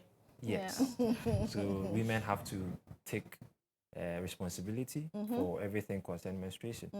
And talking to some few girls, I also realized it's the same in their communities and homes. So even in developed communities as like Simon, you find such things over there where a parent will decide to refer the daughter to the mother for any counsel or advice concerning menstruation. Isn't it because a lot of these fathers know nothing, little to nothing about menstruation? Exactly. I can confidently say they have very little knowledge when it comes to menstruation and menstrual hygiene practices. So they're even unable to adequately inform their young girls on what to do in order to have a dignified menstruation. So you realize that the young girls tend to fall on their friends and their sources of information is not very, it's not good in the sense that they get a lot of wrong information, which breeds or increases the rate of the misconceptions out there, which is not actually contributing to what we want to achieve, where there is an adequate knowledge when it comes to menstrual hygiene and everyone is properly educated. Everyone comes to know that it is not a women's issue only. It's very important. It affects women the same way it affects men. Yes, there is no segregation or difference in that area at all. Tomorrow is menstrual hygiene day. What's the theme? Yeah. What's them? The theme. Yeah, so we are, as in the theme for our project, we are looking at breaking the silence on menstrual hygiene. So we need to go out and then sensitize the public and then let them know that there's an issue that needs to be tackled with regards to the easy accessibility and then the affordability to all adolescents, girls, and young women. So what should we expect tomorrow? So tomorrow we should expect a wide range of activities. Like? So we are really hitting the social media platforms. We are sending our message out there. So various developing partners. We have several other organizations that are on board who will be going on social media campaigns. Some others will also hold some form of forums and meetings to just get the message out there. That menstruation is very important. You know, there is a need for us to break that menstrual silence so that adolescent girls and young women can have the dignified menstruation they deserve. It's a right, not a privilege. Absolutely. And it should be treated as such. Shame. Yes. Yeah. Okay. So how many schools are you targeting? So for now, basically for the It's organization based. Okay. So depending on the specific organization, then the schools they will intend to target. Okay. Yes. But the idea is that every school in Ghana should at least be reached on Menstrual Hygiene Day. Whether it's for support, whether it's for information, or any form of anything relating to menstruation, menstrual hygiene management, every school in Ghana should have that opportunity to be reached.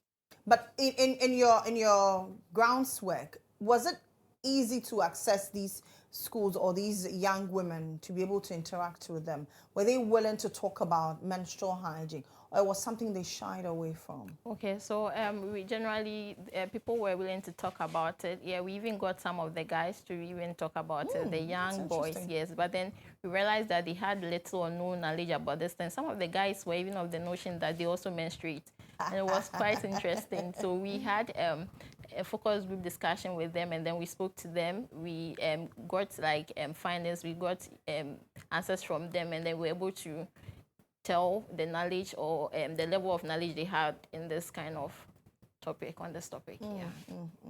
Okay, so tomorrow we're celebrating Menstrual Hygiene Day. It's important that we break the silence and we talk openly about it so that we understand that period is no shame.